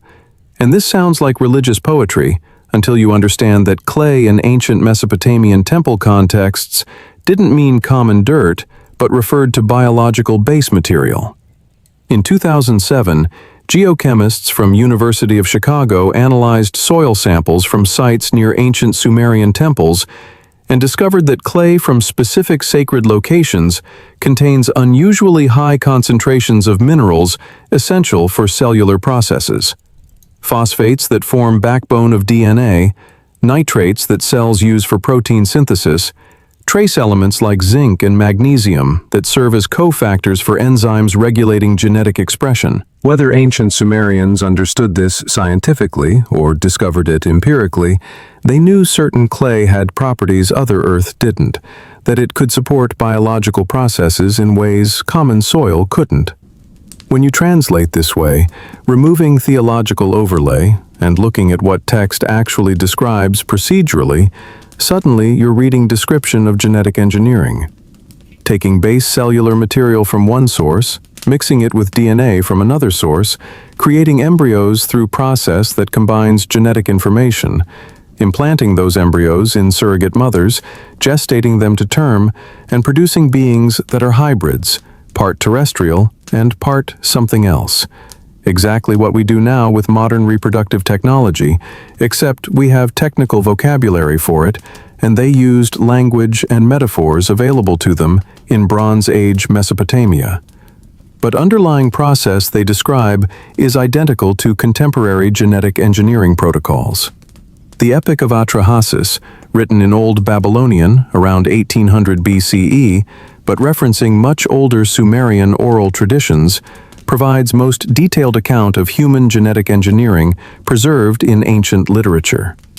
Text says gods, exhausted from labor, decided to create worker being, and Enki proposed mixing flesh and blood of God with clay, specifically clay taken from above Abzu, and modern translators have struggled with this phrasing because clay seems like such primitive material. Why would technologically advanced beings use mud to create life? Blood of God. Waila provides genetic template, and text is explicit that he was young God who was slaughtered deliberately for this purpose, his blood collected and mixed with clay in specific proportions that text preserves across multiple copies, suggesting these ratios mattered, that getting mixture right was crucial for success. This one-to-one correspondence, base material plus genetic template, equals new life form, matches exactly logic of genetic engineering. You need host cells or cellular matrix to provide biochemical machinery, that's clay. You need DNA from source organism to provide genetic instructions, that's blood. And you need process to integrate them. Then you need incubation, which brings us to most remarkable detail. Text names birth goddesses, gives their number as 14, 7 designated to carry male embryos and 7 to carry female embryos, and describes gestation period as 10 lunar months, approximately 300 days, slightly longer than normal human pregnancy, which makes biological sense if you're gestating hybrid that's part human and part something else, with different developmental timeline, different growth rates, different requirements for fetal development that might extend gestation beyond standard 280 days. Text describes multiple attempts, explicitly stating first batches were imperfect. Some came out unable to speak. Some couldn't function properly. Their bodies malformed or their minds insufficient. And Enki had to adjust mixture, change proportions, modify process through trial and error. This is exactly what happens in genetic engineering.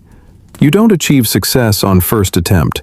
You iterate, test, observe results, modify parameters, try again.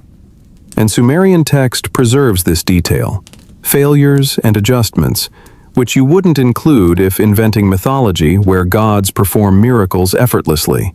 But you would include if documenting actual events, actual experiments, preserving accurate information about process that required technical skill and repeated attempts before producing viable results. Later Sumerian texts reference these early failed attempts, beings that were created but weren't sustainable, that had to be destroyed or died naturally because their genetics were too unstable. And this matches exactly what we see in modern genetic research. High failure rates in early experiments, organisms that don't survive or develop severe abnormalities. Multiple generations of iteration required before achieving stable, reproducible results. And fact that ancient texts preserve this realistic depiction of trial and error suggests they're recording something that actually happened. Genesis provides different cultural perspective on same event, using Hebrew theological framework instead of Sumerian polytheism, but describing same essential process when you examine original language carefully. It says God formed man from dust of earth and breathed into his nostrils breath of life, and man became living soul. And for thousands of years this has been interpreted as divine magic. But when you examine Hebrew terminology with understanding of biology, something more technical emerges. Word translated as dust is afar, which more accurately means loose earth or fine particles of biological material, not random dirt, but specifically kind of earth that could serve as medium for biological processes. Same concept as Sumerian clay. Word translated as formed is yatsar, which means to squeeze, to mold, to shape with deliberate pressure and skilled manipulation. Kind of precise physical handling you'd use in laboratory procedures. Not casual creation, but careful engineering. Breath of life is where Hebrew account becomes technically precise in ways translators have missed for centuries. Word is neshama, which means breath, but also means vital force or animating principle. And in ancient Hebrew understanding, breath wasn't just air, but carried essence, carried thing that makes you what you are, rather than what something else is. And in modern biological terms, what makes you what you are is your genetic code, your DNA, information that determines whether you develop into human or dog or oak tree. And act of breathing this into formed body, of transferring essence from one being into another, matches precisely concept of genetic transfer. Result, according to Genesis, is that man became living soul, not was given soul, as later theology interprets it, but became one, transformed from inert biological material into conscious being through addition of this genetic information, through activation that occurs when DNA interacts with cellular machinery and begins directing protein synthesis. In 2003, when Human Genome Project completed initial mapping, researchers expected to find perhaps 100,000 genes, assuming complexity required vast amounts of genetic information, but discovered only about 20,000 protein-coding genes, roughly same number as much simpler organisms.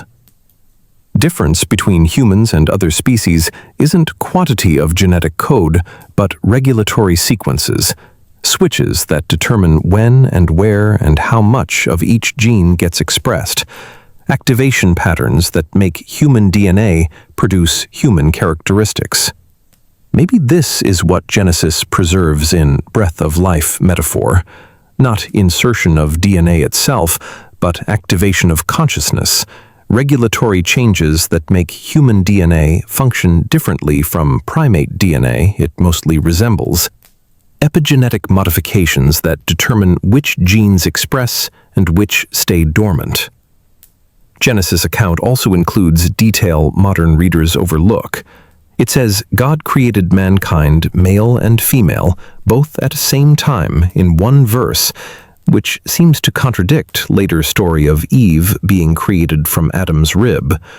And scholars recognize these as two different creation accounts edited together, first describing simultaneous creation of male and female humans using same template, which sounds like batch production using established protocols, and second, describing individual creation of female from genetic material of male, which sounds like cloning with chromosomal modification. But most technically specific description comes from Book of Jubilees, which doesn't just describe human creation, but describes what happened when watchers began unauthorized genetic experiments. Text says they corrupted all flesh, every species, and Hebrew word for corrupted is shachat, which means to decay, to ruin, to destroy integrity of something by mixing it with something incompatible, to violate boundaries existing to maintain stability. Applied to genetics, it's describing exactly what happens when you create transgenic organisms, when you insert genes from one species into another, when you violate reproductive isolation, keeping species distinct. Text specifies all flesh, not just humans, meaning watchers were creating hybrids across entire biosphere, mixing human with animal, animal with animal, producing chimeras, beings that combined characteristics of organisms natural evolution keeps separate. And this matches archaeological anomalies mainstream science dismisses, but can't adequately explain. Ancient depictions of beings that are part human and part animal, not stylized religious art, but anatomically detailed sculptures, showing precisely how body parts connect, where human torso transitions to animal legs, how wings attach to human shoulders. Whether you believe these creatures actually existed or not, consistency of these depictions across cultures that had no contact requires explanation. Egypt shows human bodies with animal heads in precise anatomical detail. Mesopotamia depicts human-animal hybrids with careful attention to muscle structure. Indian temples display beings with multiple arms or animal characteristics integrated into human forms. Mesoamerican art shows feathered serpents and human jaguar hybrids rendered with anatomical precision. Modern genetic research makes this scenario less impossible than it initially sounds.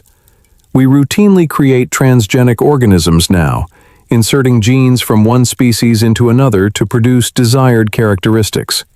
Mice that glow because they carry jellyfish genes, pigs with human organs for transplant research, crops with bacterial genes for pest resistance, salmon with growth hormone genes from other fish species.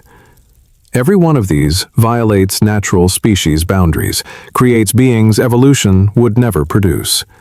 And we're discovering these modifications have unexpected consequences. Inserted genes don't just affect trait we're targeting, they interact with host genome in complex ways we don't fully predict, causing changes in other systems, affecting fertility, altering behavior in ways that weren't intended. Organisms we create often can't survive without constant human intervention, can't reproduce reliably without assistance, develop health problems that wouldn't exist in unmodified organisms. Exactly what ancient texts describe happening to Nephilim and other hybrids Watchers created. They were viable but not sustainable, could exist but couldn't thrive, proved through their biology that mixing genetics from incompatible sources produces instability, beings whose existence violates principles keeping biological systems functional.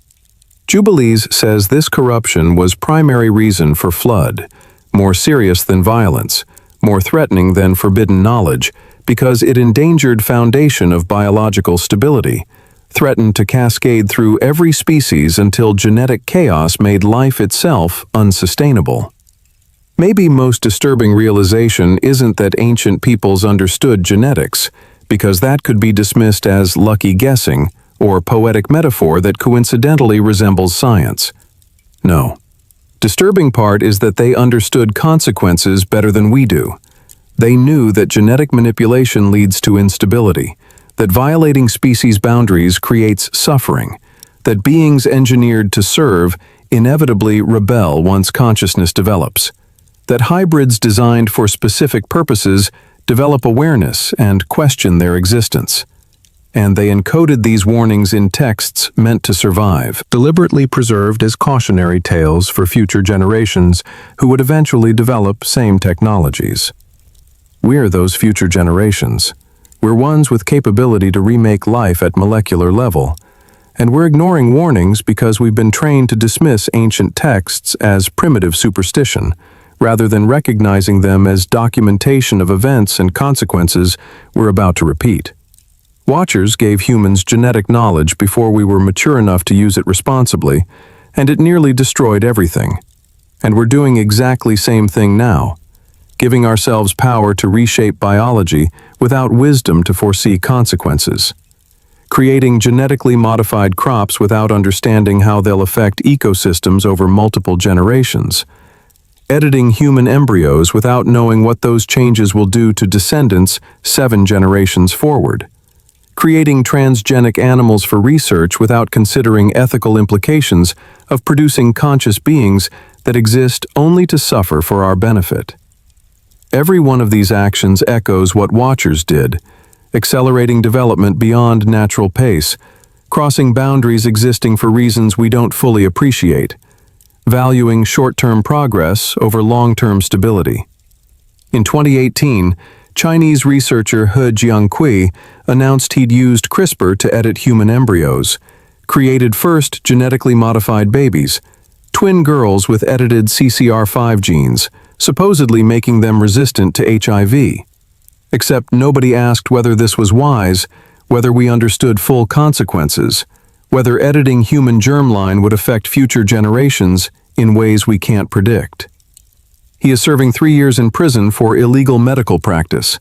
But technology exists, knowledge is spreading. Hundreds of laboratories globally are working on similar projects. Maybe consequences will require same solution: catastrophic intervention, global reset, elimination of genetic contamination before it spreads beyond our ability to contain it. So now you understand technology. You've seen how ancient texts describe genetic engineering with precision matching modern molecular biology, how same 3-stage process appears in Sumerian tablets and Hebrew scripture. Base material plus genetic template plus activation equals new life form. And question isn't whether ancient peoples could have figured this out through observation, because you can't observe molecular processes without instruments they didn't have.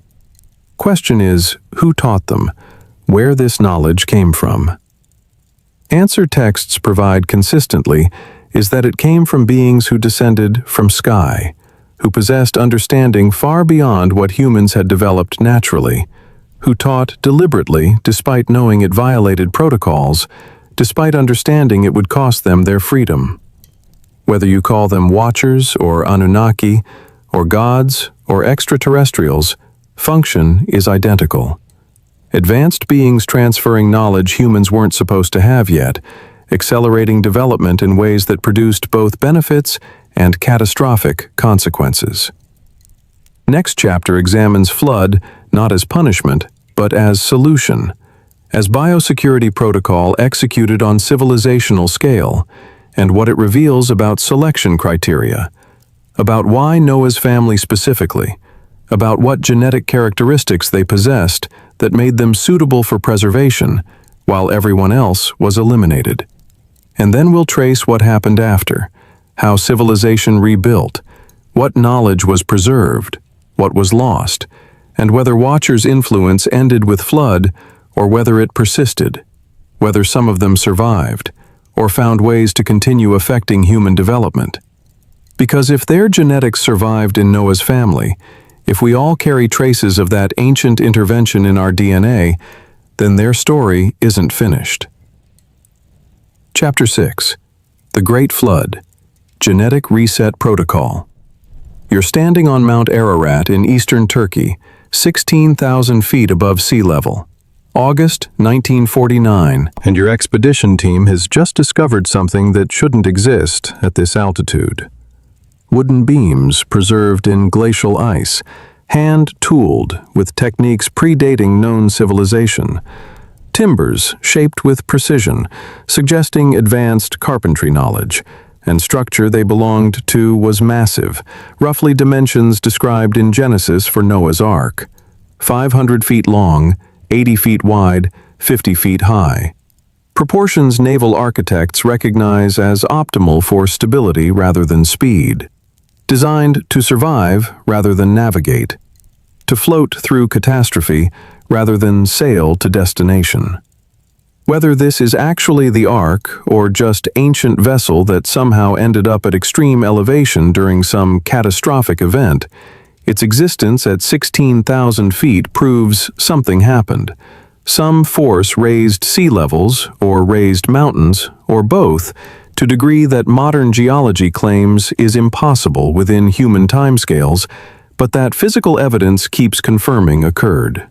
In 2016, geological surveys using ground-penetrating radar and core samples from Black Sea Basin confirmed catastrophic flooding around 5600 BCE, when Mediterranean broke through natural barriers and flooded basins so rapidly that water levels rose over 400 feet in a matter of months, drowning coastal settlements, forcing mass migration. Question you're facing as you examine these timbers with growing discomfort is same question every honest researcher eventually confronts. What if flood wasn't mythology invented to explain rain or seasonal river flooding? What if it actually happened on scale texts describe? What if every ancient culture records it because every ancient culture experienced it?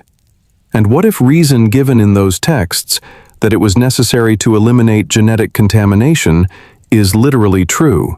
Not metaphorical judgment for abstract sin, but practical biosecurity, removing corrupted organisms before they destabilized entire biosphere. Flood appears in over 200 cultures globally. Mesopotamian accounts, Hebrew scripture, Greek mythology, Hindu Puranas, Chinese legends, Native American oral traditions, Australian Aboriginal Dreamtime, Polynesian histories, African tribal memories, every inhabited continent, every major civilization, all describing same core elements with consistency impossible to explain as independent invention. Catastrophic water covering known world, divine warning given to one family, survival through boat or floating structure, animals preserved, restart of civilization from surviving remnant, and consistency across cultures that had no contact with each other requires explanation beyond coincidence.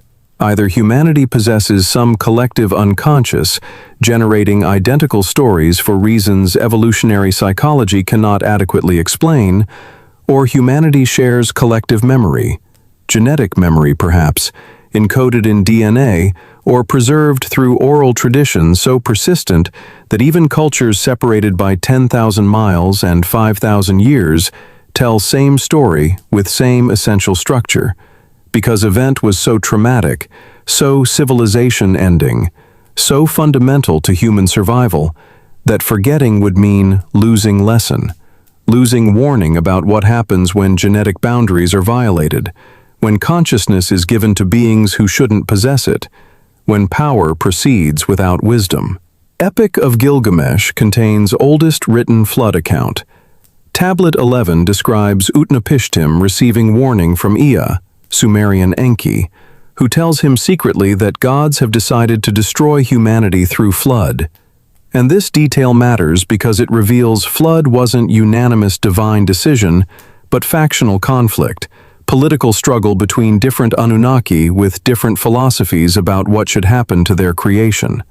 Some wanted total elimination, complete eradication, and starting over with different design, or perhaps abandoning Earth project entirely, while others, particularly Enki, who had engineered humans initially, couldn't accept genocide of his genetic experiment. This internal conflict among gods appears in multiple Mesopotamian texts, suggesting it preserves memory of actual disagreement among whatever beings were managing Earth at that time. Different factions with different agendas, some prioritizing genetic purity and planetary stability, others prioritizing their investment in humanity. Reason given for flood in Atrahasis text is specific and initially seems trivial. Humanity had multiplied too rapidly, was making too much noise, disturbing peace of gods who couldn't sleep, and Enlil administrator proposed elimination as solution to overpopulation. But this surface explanation masks something deeper, because earlier in same text it describes corruption of all flesh, mixing of species, uncontrolled breeding between Igigi and humans producing Nephilim. So noise complaint is likely diplomatic language, acceptable justification for decision that actually came from genetic crisis, from recognition that contamination had reached critical levels, and only way to preserve biological stability was to eliminate everything and restart with clean baseline preserved in one family whose genetics hadn't been corrupted. Technical specifications Ea provides for boat are staggeringly precise. And in 2014, when marine engineers at British Museum used computer modeling to test design described in cuneiform tablets, they confirmed it would produce stable vessel capable of surviving massive waves. Dimensions create craft with center of gravity low enough to resist capsizing.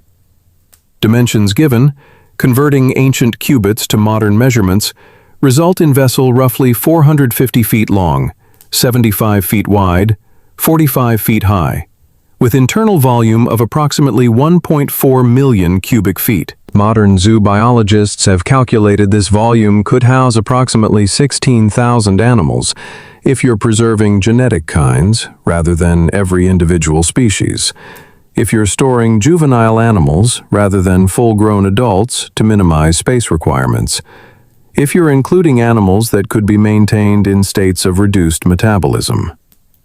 Numbers work.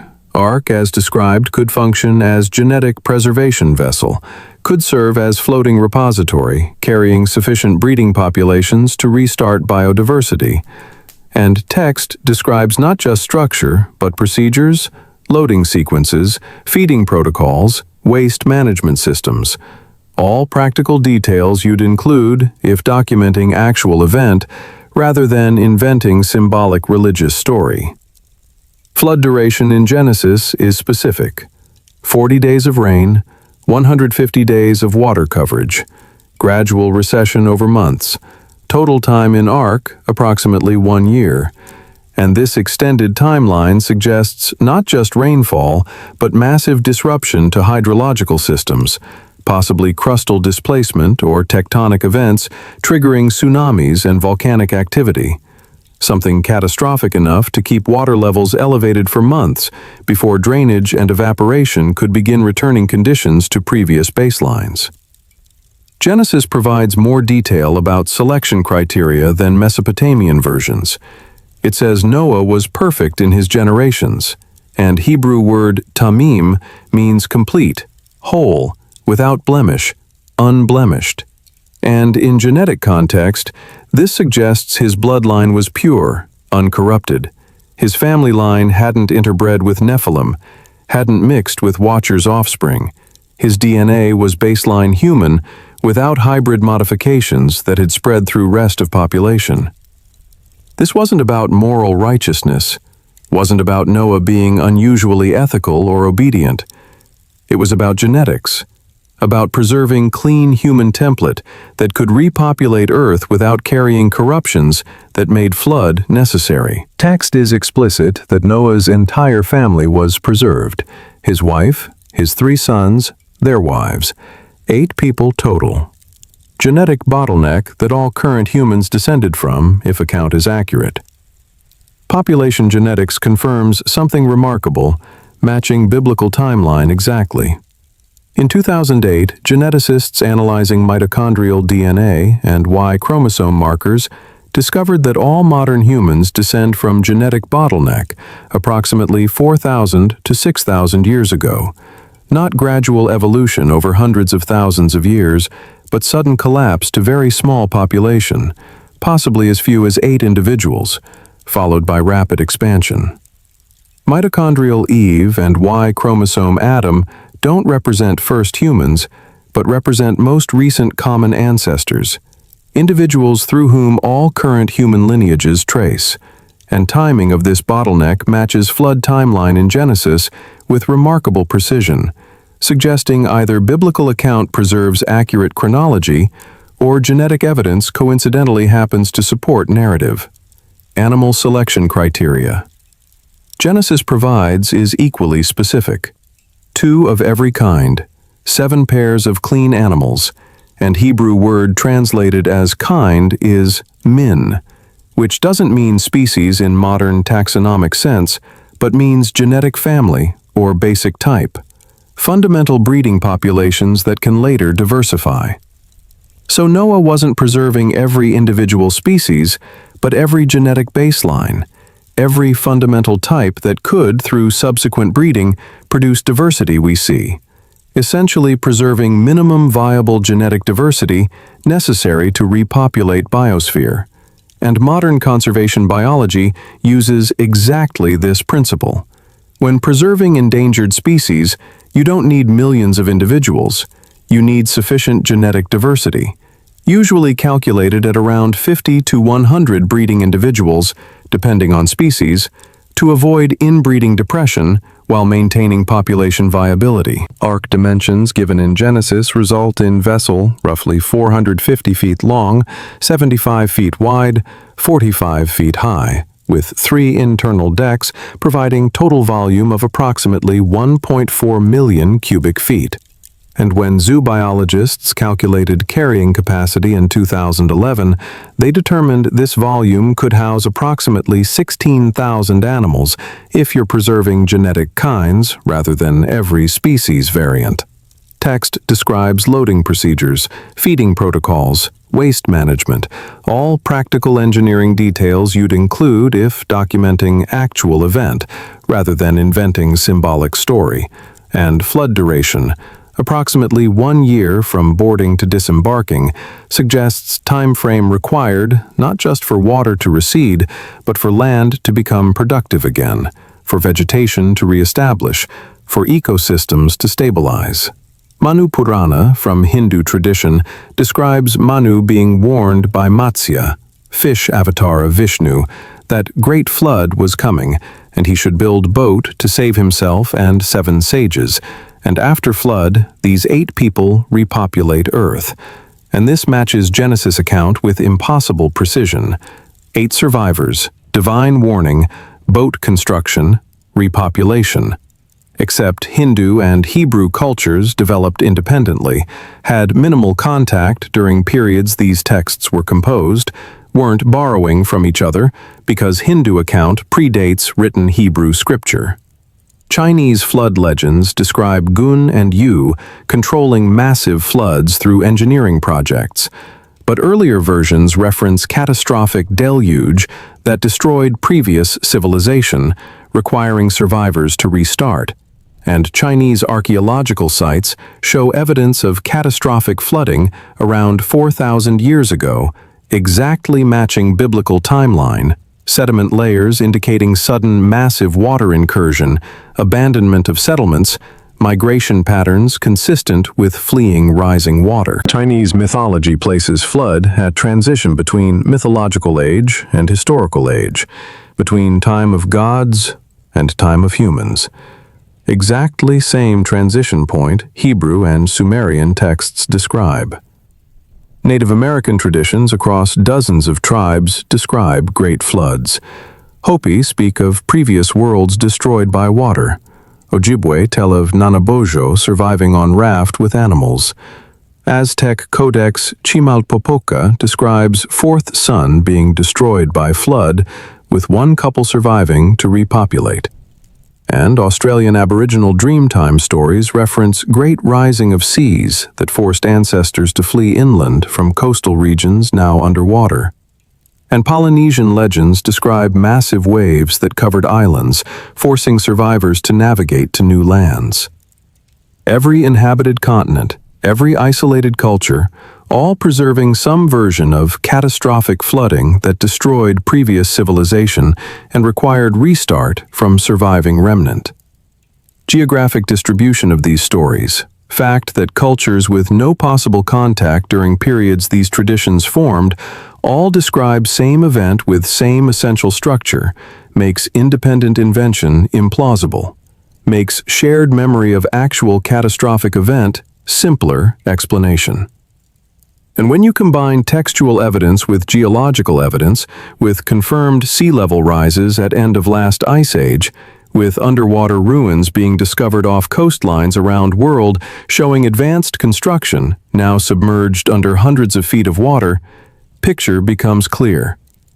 Something happened approximately 10,000 to 12,000 years ago that caused catastrophic flooding on global or near global scale, that destroyed coastal civilizations, that forced survivors to relocate and rebuild, that created before and after divide in human history so profound that every culture that lived through it preserved memory and passed it forward as warning. Maybe most important lesson from flood isn't about divine judgment or moral failure, but about biological consequences, about what happens when you violate genetic boundaries without understanding full implications, when you create beings that biology cannot sustain long-term, when you accelerate evolution beyond natural parameters and discover too late that some limitations exist for good reason, that boundaries aren't arbitrary restrictions, but necessary constraints keeping complex systems stable.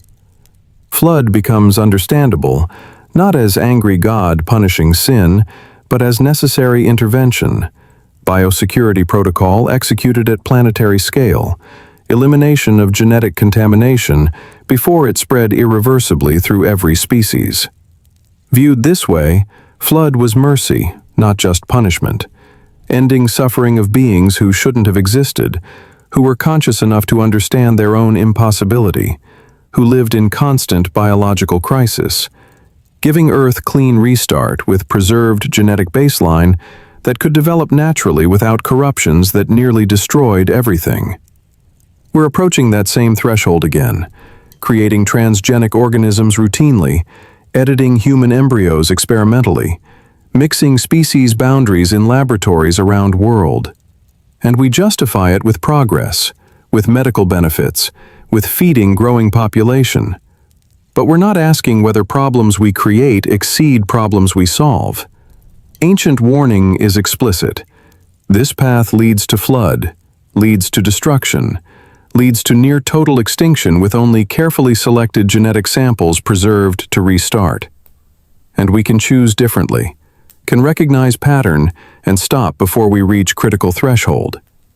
But that requires wisdom we haven't demonstrated, requires humility we don't possess, requires admitting that some things shouldn't be done regardless of whether they can be done. Watchers learned too late that good intentions without wisdom produce catastrophe, that love without respect for boundaries destroys what it tries to help, that accelerating development beyond sustainable pace creates instability that eventually requires violent correction. Maybe that's the purpose of preserving this story. Not to make us religious, but to make us cautious. Not to teach theology, but to provide pattern recognition, ability to see where we're heading and choose different path while choice remains possible. So flood was real. Evidence, geological and archaeological and anthropological, confirms catastrophic flooding around time frame ancient texts describe. And reason given, elimination of genetic corruption, makes biological sense when you understand what Watchers created, what Nephilim were, why such beings couldn't be sustained, and why allowing their genetics to spread through human population would eventually make humanity itself non-viable.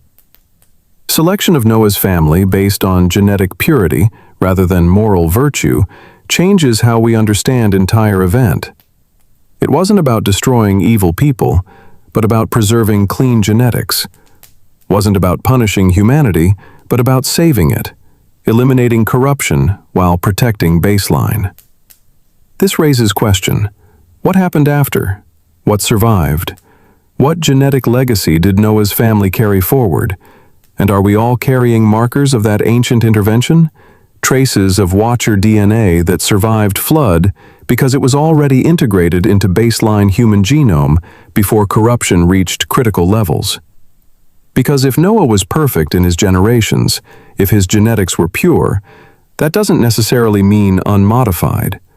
Might mean modifications were stable, were integrated properly, weren't chaotic hybrid mess that characterized Nephilim. And if that's accurate, then we all carry Watcher genetics in stable form. All possess capabilities they gave us. All have potential they died to activate. Final chapter examines what survived flood, how civilization rebuilt from 8 people, what knowledge was preserved through catastrophe, whether Watcher's influence ended with their imprisonment or whether it persisted through their genetics, through bloodlines that concentrated their DNA, through families that passed down knowledge, and what it means for us now, standing at the same threshold, holding same technologies, facing same choice. Develop wisdom to match our power, or repeat catastrophic mistake that required flood to fix. Chapter 7. After the Flood. The Watcher's Legacy in Our DNA. You're standing in a genetics laboratory at Stanford University, March 2003, watching researchers celebrate the completion of the Human Genome Project. 13 years of work mapping every gene in human DNA. $3 billion invested. The breakthrough that was supposed to explain what makes us human, what separates us from other primates, what accounts for consciousness and language and abstract reasoning. Except the results created more questions than answers, because approximately 8% of human DNA has no clear evolutionary origin. Sequences that appear suddenly in Homo sapiens around 200,000 years ago, with no precedent in earlier hominids, no gradual development, no intermediate forms, just sudden insertion of genetic material that doesn't match anything else in the terrestrial evolutionary tree. And the official explanation is ancient viral DNA, retroviruses that infected our ancestors and inserted themselves into the germline, became permanent parts of human genome. But some researchers quietly question whether that accounts for all of it, whether viral insertion explains sequences that code for higher cognitive functions, for capacities that exceed any survival requirement natural selection would produce. What if some of this mystery DNA comes from elsewhere, from the Watchers who mixed their genetics with ours exactly as the ancient texts describe? And if that's true, then the flood didn't eliminate their influence, it preserved it, because Noah's family carried it forward in stable form, passed it to all descendants, to us, and we're walking around with genetic markers of that ancient intervention, carrying capabilities and drives and consciousness that pure terrestrial evolution wouldn't have produced. And this explains aspects of human nature that standard evolutionary psychology struggles to address. Why we feel alien on this planet, even though we were born here. Why we destroy environments that sustain us in ways no naturally evolved species would. Why we reach for the stars with desperate longing, as if we remember coming from somewhere else. Maybe it's because part of our consciousness comes from elsewhere, encoded in genes passed down from beings who gave us their DNA and then disappeared, leaving us with awareness that causes suffering because it makes us conscious of limitations we can perceive but cannot transcend. The Book of Enoch says the Watchers were bound in the abyss until final judgment, imprisoned for their crime of genetic manipulation. But it also says the spirits of the Nephilim were released to wander Earth, to influence humanity. And whether you interpret this literally as disembodied entities or metaphorically as genetic legacy, as traits encoded in DNA that persist across generations, the function is the same. The Watchers' influence didn't end with the flood. It continued through bloodlines, through the hybrid genetics that some humans carried and passed forward. And the question becomes whether you're one of them, whether your family line descends from those who carried more Watcher DNA, whether the drives you feel, the dissatisfaction with ordinary life, the sense you're meant for something more, the inability to accept authority without question, whether these are random personality traits or genetic markers, expressions of consciousness that's part human and part something else. In 2019, geneticists at the Max Planck Institute published findings that stunned the scientific community. They'd identified specific genetic sequences associated with higher cognitive function that appear in modern humans, but not in Neanderthals or Denisovans, despite those species having comparable brain sizes. Sequences that regulate neural development, synaptic plasticity, abstract reasoning capacity. And these sequences have no clear evolutionary pathway. They appear suddenly in the fossil record around the same time ancient texts place the Watchers' intervention. And while mainstream science attributes this to unknown evolutionary pressure or genetic drift, the alternative explanation that the texts provide is that consciousness was deliberately upgraded, that beings who understood genetics gave us capabilities we weren't supposed to have, and those capabilities live in our DNA now, waiting for activation, waiting for individuals who'll develop them fully, despite the isolation and burden that enhanced awareness brings. Population genetics confirms something that matches the biblical flood account with disturbing precision. All modern humans descend from a genetic bottleneck approximately 4,000 to 6,000 years ago, not gradual evolution over hundreds of thousands of years, but sudden collapse to very small population, possibly as few as 8 individuals, followed by rapid expansion. And this bottleneck appears in both mitochondrial DNA studies tracing maternal lineage and Y chromosome studies tracing paternal lineage, both showing the same pattern. Diversity collapses to almost nothing and then explodes outward. And while mainstream genetics attributes this to near-extinction event like supervolcano or plague, the timing and structure match the flood account exactly. 8 survivors. 3 sons of Noah who became fathers of all nations, Shem, Ham, and Japheth, from whom every ethnic group descends according to the Table of Nations in Genesis chapter 10. The Table of Nations lists 70 nations descending from Noah's 3 sons, and when geneticists map modern populations to ancient migration patterns, when they trace haplogroups and genetic markers back through time, the correlations are stronger than coincidence would predict. Japheth's descendants correspond to Indo-European populations spreading from the Caucasus region. Ham's line correlates with African and some Middle Eastern groups. Shem's descendants match Semitic peoples concentrated in the Near East, And while there's been mixing and migration over millennia, the fundamental genetic structure still reflects three source origin, three paternal lineages radiating from common point approximately 6,000 years ago, exactly what Genesis describes. And this raises the question of what those three men carried in their genetics.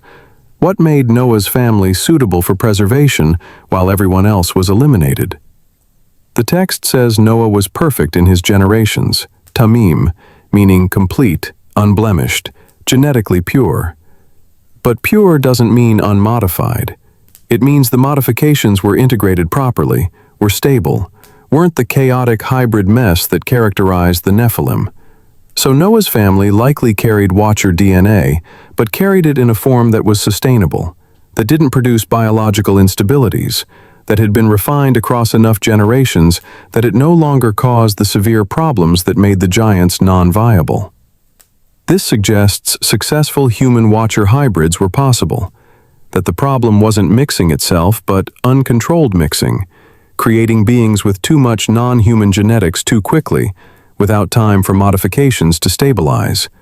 And Noah's line represented the successful integration, the stable hybrid that could serve as foundation for renewed humanity. In 2015, researchers at the University of Copenhagen, analyzing ancient DNA from pre-flood populations, specimens dated to between 8,000 and 12,000 years ago, discovered genetic markers that don't exist in modern humans, sequences that appeared in those ancient populations but vanished from the gene pool after the bottleneck, as if the flood selectively eliminated certain genetic lines while preserving others. And the markers that disappeared were associated with unusual physical traits, significantly above average height, increased bone density, cranial capacity variations. Exactly what you'd expect if some pre-flood populations carried more Nephilim genetics and were specifically targeted for elimination, while populations with cleaner baseline genetics were allowed to survive through Noah's family. What survived the bottleneck was human DNA with stable Watcher modifications, consciousness upgrade that had been integrated successfully across enough generations that it no longer caused severe biological problems, no longer produced giants or beings in constant pain, but that still carried enhanced cognitive capacity, still provided abilities beyond what pure terrestrial evolution would produce. And this is what we all inherited. All modern humans carry this legacy whether we activate it or suppress it, whether we develop the consciousness deliberately or let it atrophy through comfortable distraction. And the variation in how strongly these traits express, the fact that some people seem more conscious, more aware, more driven toward truth and understanding than others despite similar environments and opportunities, might reflect variation in how much of the Watcher genetics each person carries, how strongly those ancient sequences express in individual phenotypes. But the ancient texts suggest some bloodlines maintained higher concentrations of Watcher genetics than others, that certain families descended more directly from the Nephilim who survived, or from unions between Watchers and humans that continued after the flood. And these families recognized their difference, cultivated it, used it as justification for rulership, claimed divine right to rule based on literal genetic descent from gods, from beings who came from the sky. And whether their claims were accurate or fabricated for political purposes, the effect was the same. Certain families maintained power across generations, passed it through bloodlines, treated common people as fundamentally different species. And if you examine the behavior of historical aristocracy, the casual cruelty, the interbreeding to maintain bloodline purity, the belief they were inherently superior, it matches what you'd expect from populations carrying higher concentrations of non-human genetics and conscious of it. The Book of Numbers describes something disturbing that shouldn't exist after the flood. Israelite spies returning from Canaan report seeing Nephilim, giants, the sons of Anak who come from the Nephilim. And this creates a problem because if the flood eliminated all Nephilim, how were they still around 1,000 years later? And there are limited explanations. Either the flood wasn't completely global, was regional catastrophe covering the known world but not reaching every isolated population, allowing some Nephilim lineages to survive in areas the water didn't reach, or the Watchers' breeding program restarted after the flood.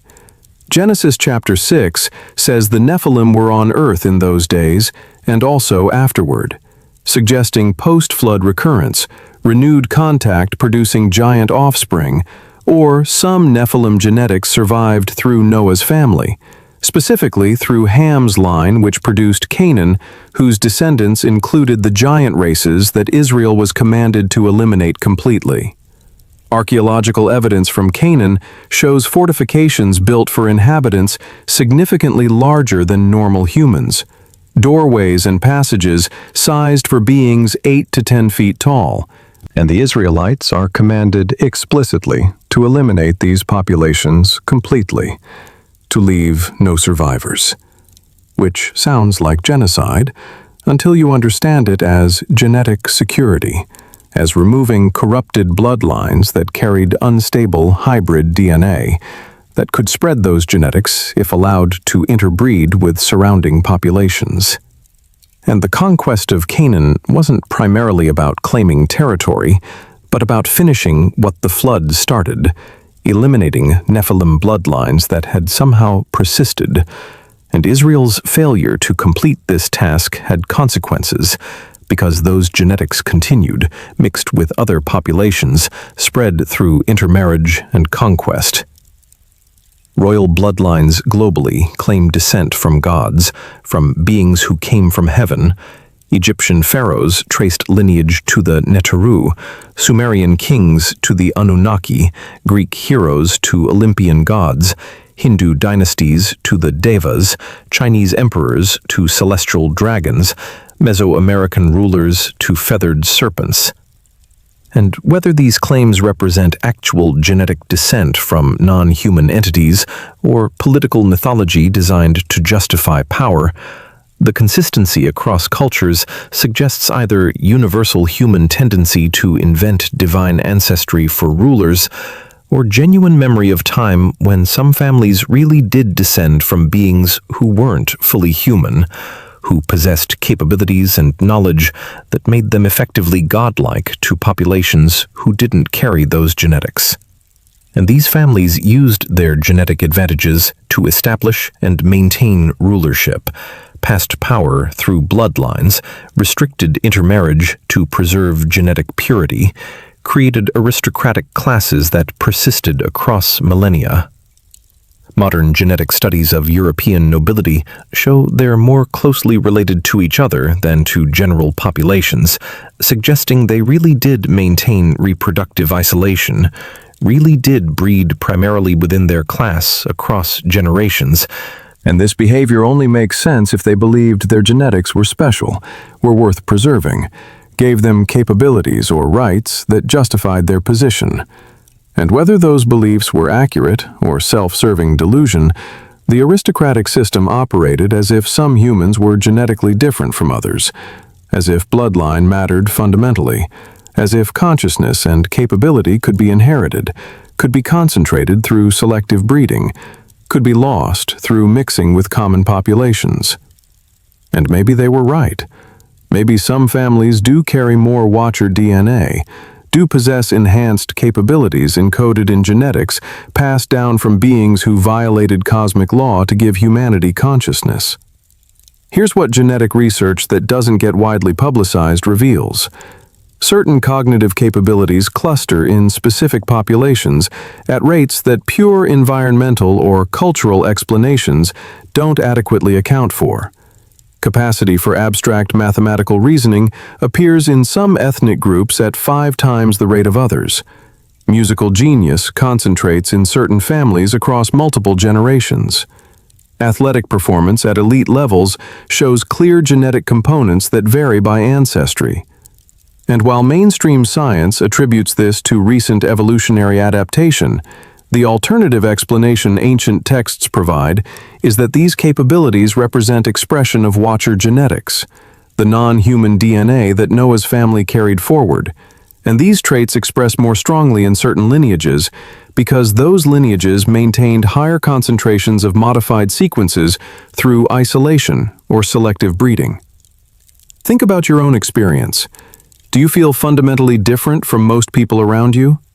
Do you process information faster? See patterns others miss? Find yourself frustrated by how slowly others think or how limited their perspectives seem?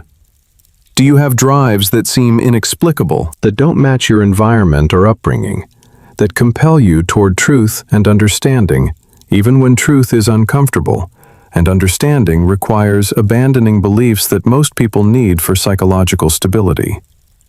These aren't ego or delusion. They might be genetic expression, activation of sequences inherited from beings who possessed consciousness at levels we're only beginning to approach. And if you carry more active watcher DNA, if those sequences express strongly in your phenotype, you will be different. You will process reality differently. You will have capabilities that baseline humans don't. But you'll also have burdens they don't, because enhanced consciousness comes with enhanced suffering, with inability to accept comfortable lies, with compulsion to question authority and seek truth even when ignorance would be easier, with sense of responsibility that most people don't feel because they're not conscious enough to recognize it.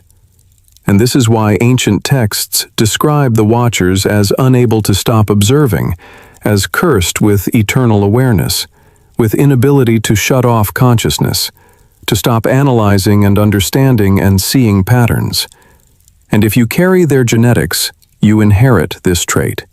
You can't unsee what you've seen, can't unknow what you've learned, can't pretend things are fine when you understand they're not. In 2021, neuroscientists at MIT identified neural network patterns associated with high-level abstract reasoning, and they discovered these patterns correlate with specific genetic markers that vary significantly across populations, with some groups showing these markers at rates 10 times higher than others. And while the research was quickly buried under pressure from institutions uncomfortable with implications of genetic cognitive differences, the findings confirmed what ancient texts preserve. Consciousness isn't uniformly distributed.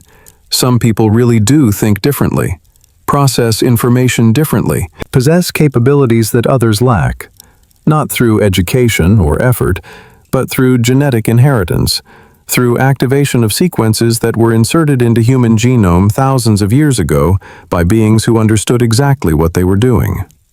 The question for you personally, the question this entire investigation leads to, is whether you recognize yourself in this description, whether the dissatisfaction and drive and inability to accept limitations that you felt your entire life might not be personal failing, but genetic expression. Activation of capabilities built into your DNA by beings who sacrificed everything to give humanity consciousness. And if you do carry this legacy, if you are one of the ones in whom watcher genetics express strongly, then you face the same choice they faced. Use the consciousness despite the cost, develop it fully, activate all the potential regardless of isolation and burden it brings, or suppress it for comfort. Pretend you're like everyone else. Accept limitations that aren't real limitations, but conditioning designed to keep you manageable, to prevent you from becoming what you're genetically capable of becoming. You've just traveled through 7 chapters spanning thousands of years, from the first day of creation when the Watchers were formed, to this exact moment where you're listening to these words, understanding that the story isn't finished, that the pattern isn't complete, that we're living in the continuation of something that began before recorded history, and that will extend beyond anything we can currently imagine. You've seen the Watchers descend with permission that became violation, watched them teach forbidden knowledge to beings who weren't ready for it, witnessed the genetic engineering that created modern humans by mixing terrestrial biology with something else, something that gave us consciousness we weren't supposed to have, awareness that makes us suffer because we can perceive limitations we cannot transcend. You've examined the Nephilim, the hybrid offspring whose very existence violated natural law, whose bodies were too large for Earth's gravity, whose appetites exceeded what the planet could provide, whose violence threatened to consume humanity completely. And you've understood why they had to be eliminated, why the flood became necessary not as divine punishment, but as biosecurity protocol, as genetic reset that preserved baseline human DNA while removing the corruptions that made life itself unsustainable. You've traced the evidence that mainstream institutions suppress, the newspaper reports of giant skeletons that vanished into Smithsonian storage, the elongated skulls with DNA that doesn't match any known species, the global testimony from cultures that never contacted each other, all describing the same beings, all preserving the same memory of a time when giants walked the earth and ruled through genetic advantage. You've seen the technology described in ancient texts, the genetic engineering protocols that match exactly what we're doing now in modern laboratories, the three-stage process of base material plus DNA template plus activation that appears in Sumerian tablets and Hebrew scripture, preserved by people who didn't have vocabulary for molecular biology, but who understood the procedures well enough to document them accurately. And you've traced what survived the flood, the genetic bottleneck that all modern humans descended from. 8 people whose DNA was pure enough to restart civilization, but that still carried Watcher genetics in stable form, still possessed the consciousness upgrade that makes us fundamentally different from any other terrestrial species.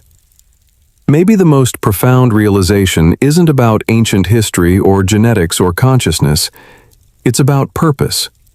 Because if the Watchers really did sacrifice their freedom to upgrade human awareness, if they deliberately chose to give us capabilities that cost them everything, then consciousness isn't just a trait you happen to possess. It's a gift someone died to give you. And you owe it to them, and to yourself, and to future generations to use it, to develop it fully, to refuse the dumbing down that society constantly pushes, the medications and distractions and ideologies designed to suppress the very capabilities that make you human in the deeper sense, that make you more than just biological machine following programmed responses. The ancient warning is clear. Mixing genetics without understanding consequences leads to catastrophe. Creating beings with consciousness, but biology that can't sustain it, produces suffering. Violating boundaries without wisdom destabilizes systems that depend on those boundaries for coherence. And we're doing it again, creating genetically modified organisms, editing human embryos, mixing species in laboratories.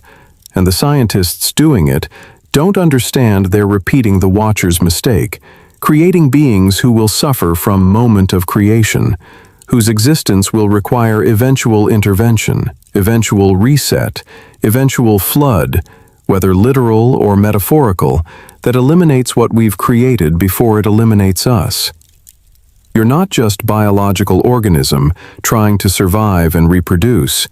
You're carrier of consciousness that was deliberately introduced into human lineage by beings who knew it would cost them eternity, who did it anyway because they believed humanity deserved the upgrade, deserved capability for abstract thought and moral reasoning, and creating meaning from chaos. And your life isn't about comfort or status or accumulating resources. It's about developing that consciousness, becoming more aware, more capable, more aligned with truth, refusing comfortable lies, using your enhanced perception to help others see, to elevate collective awareness, to push human development toward transcendence, the Watchers intended, when they violated cosmic law to give us their DNA. Now here's what I need you to understand before you click away. If this investigation resonated with you, if it connected dots you've been trying to connect, if it provided framework for understanding yourself and reality that you've been searching for, then you need to take action, right now, while this information is fresh, while the implications are still settling into your consciousness. First, hit the like button, because it tells YouTube's algorithm that men are ready for this depth, that we're done with surface-level content that doesn't challenge anything, And every like signals to the system that this matters, that this content serves an audience that's been underserved, that's been starving for investigation that respects their intelligence and treats them as conscious beings capable of handling truth. Second, subscribe to this channel and turn on all notifications, because this is episode 4 of a 50-part series, and what's coming next goes even deeper, connects ancient history to current events in ways that will make everything happening now make sense. And you don't want to miss it. You don't want to lose track of this investigation just when it's revealing the most important information, just when the patterns become clear enough that you can use them to navigate what's coming. The next video in this series is called Nephilim, the hybrid race erased from history. And it's going to show you physical evidence that institutions have suppressed for over a century. Giant skeletons documented in hundreds of newspaper reports that vanished after being sent to the Smithsonian. Elongated skulls with genetic markers that don't match any known human population. Archaeological sites built for inhabitants 8 to 10 feet tall. Royal bloodlines claiming descent from these beings, and the modern families that still carry concentrated Nephilim genetics, that use their genetic advantages to maintain power, that treat baseline humanity as resources to exploit rather than equals to respect. And when you see how much evidence has been systematically removed from the historical record, when you understand why institutions work so hard to maintain the lie that giants never existed, you'll recognize that what we've been taught about human origins is deliberately false, designed to prevent us from understanding what we are, where we came from, what capabilities we possess. Comment below, "I see it now," if you understand that consciousness is both gift and responsibility. If you recognize that the Watchers sacrificed everything to give us awareness. If you accept that using this gift, despite the isolation it brings, is the only way to honor their sacrifice. Because the comments section is where this community forms, where men who are awake find each other, where we build networks that will matter when systems collapse, when those who prepared connect with others who prepared. And then click on that next video right now, Nephilim, the hybrid race erased from history. Don't wait, don't bookmark it for later, because the algorithm punishes delays, because momentum matters, because you've come too far to stop now. You've invested 2 hours understanding the foundation. Now you need to see what was built on that foundation, what these hybrid beings became, how their bloodlines survived and concentrated, why they were systematically eliminated from the historical record, and what it means that they're still among us, still ruling, still using genetic advantages inherited from the Watchers to maintain hierarchies of control. The Watchers are calling from their prison. Their genetics live in you. Their consciousness is your consciousness. Their choice is your choice. And the legacy you build with what they gave you will determine not just your life, but the future of awareness on this planet. Click the next video now. The investigation continues, and you're needed for what comes next.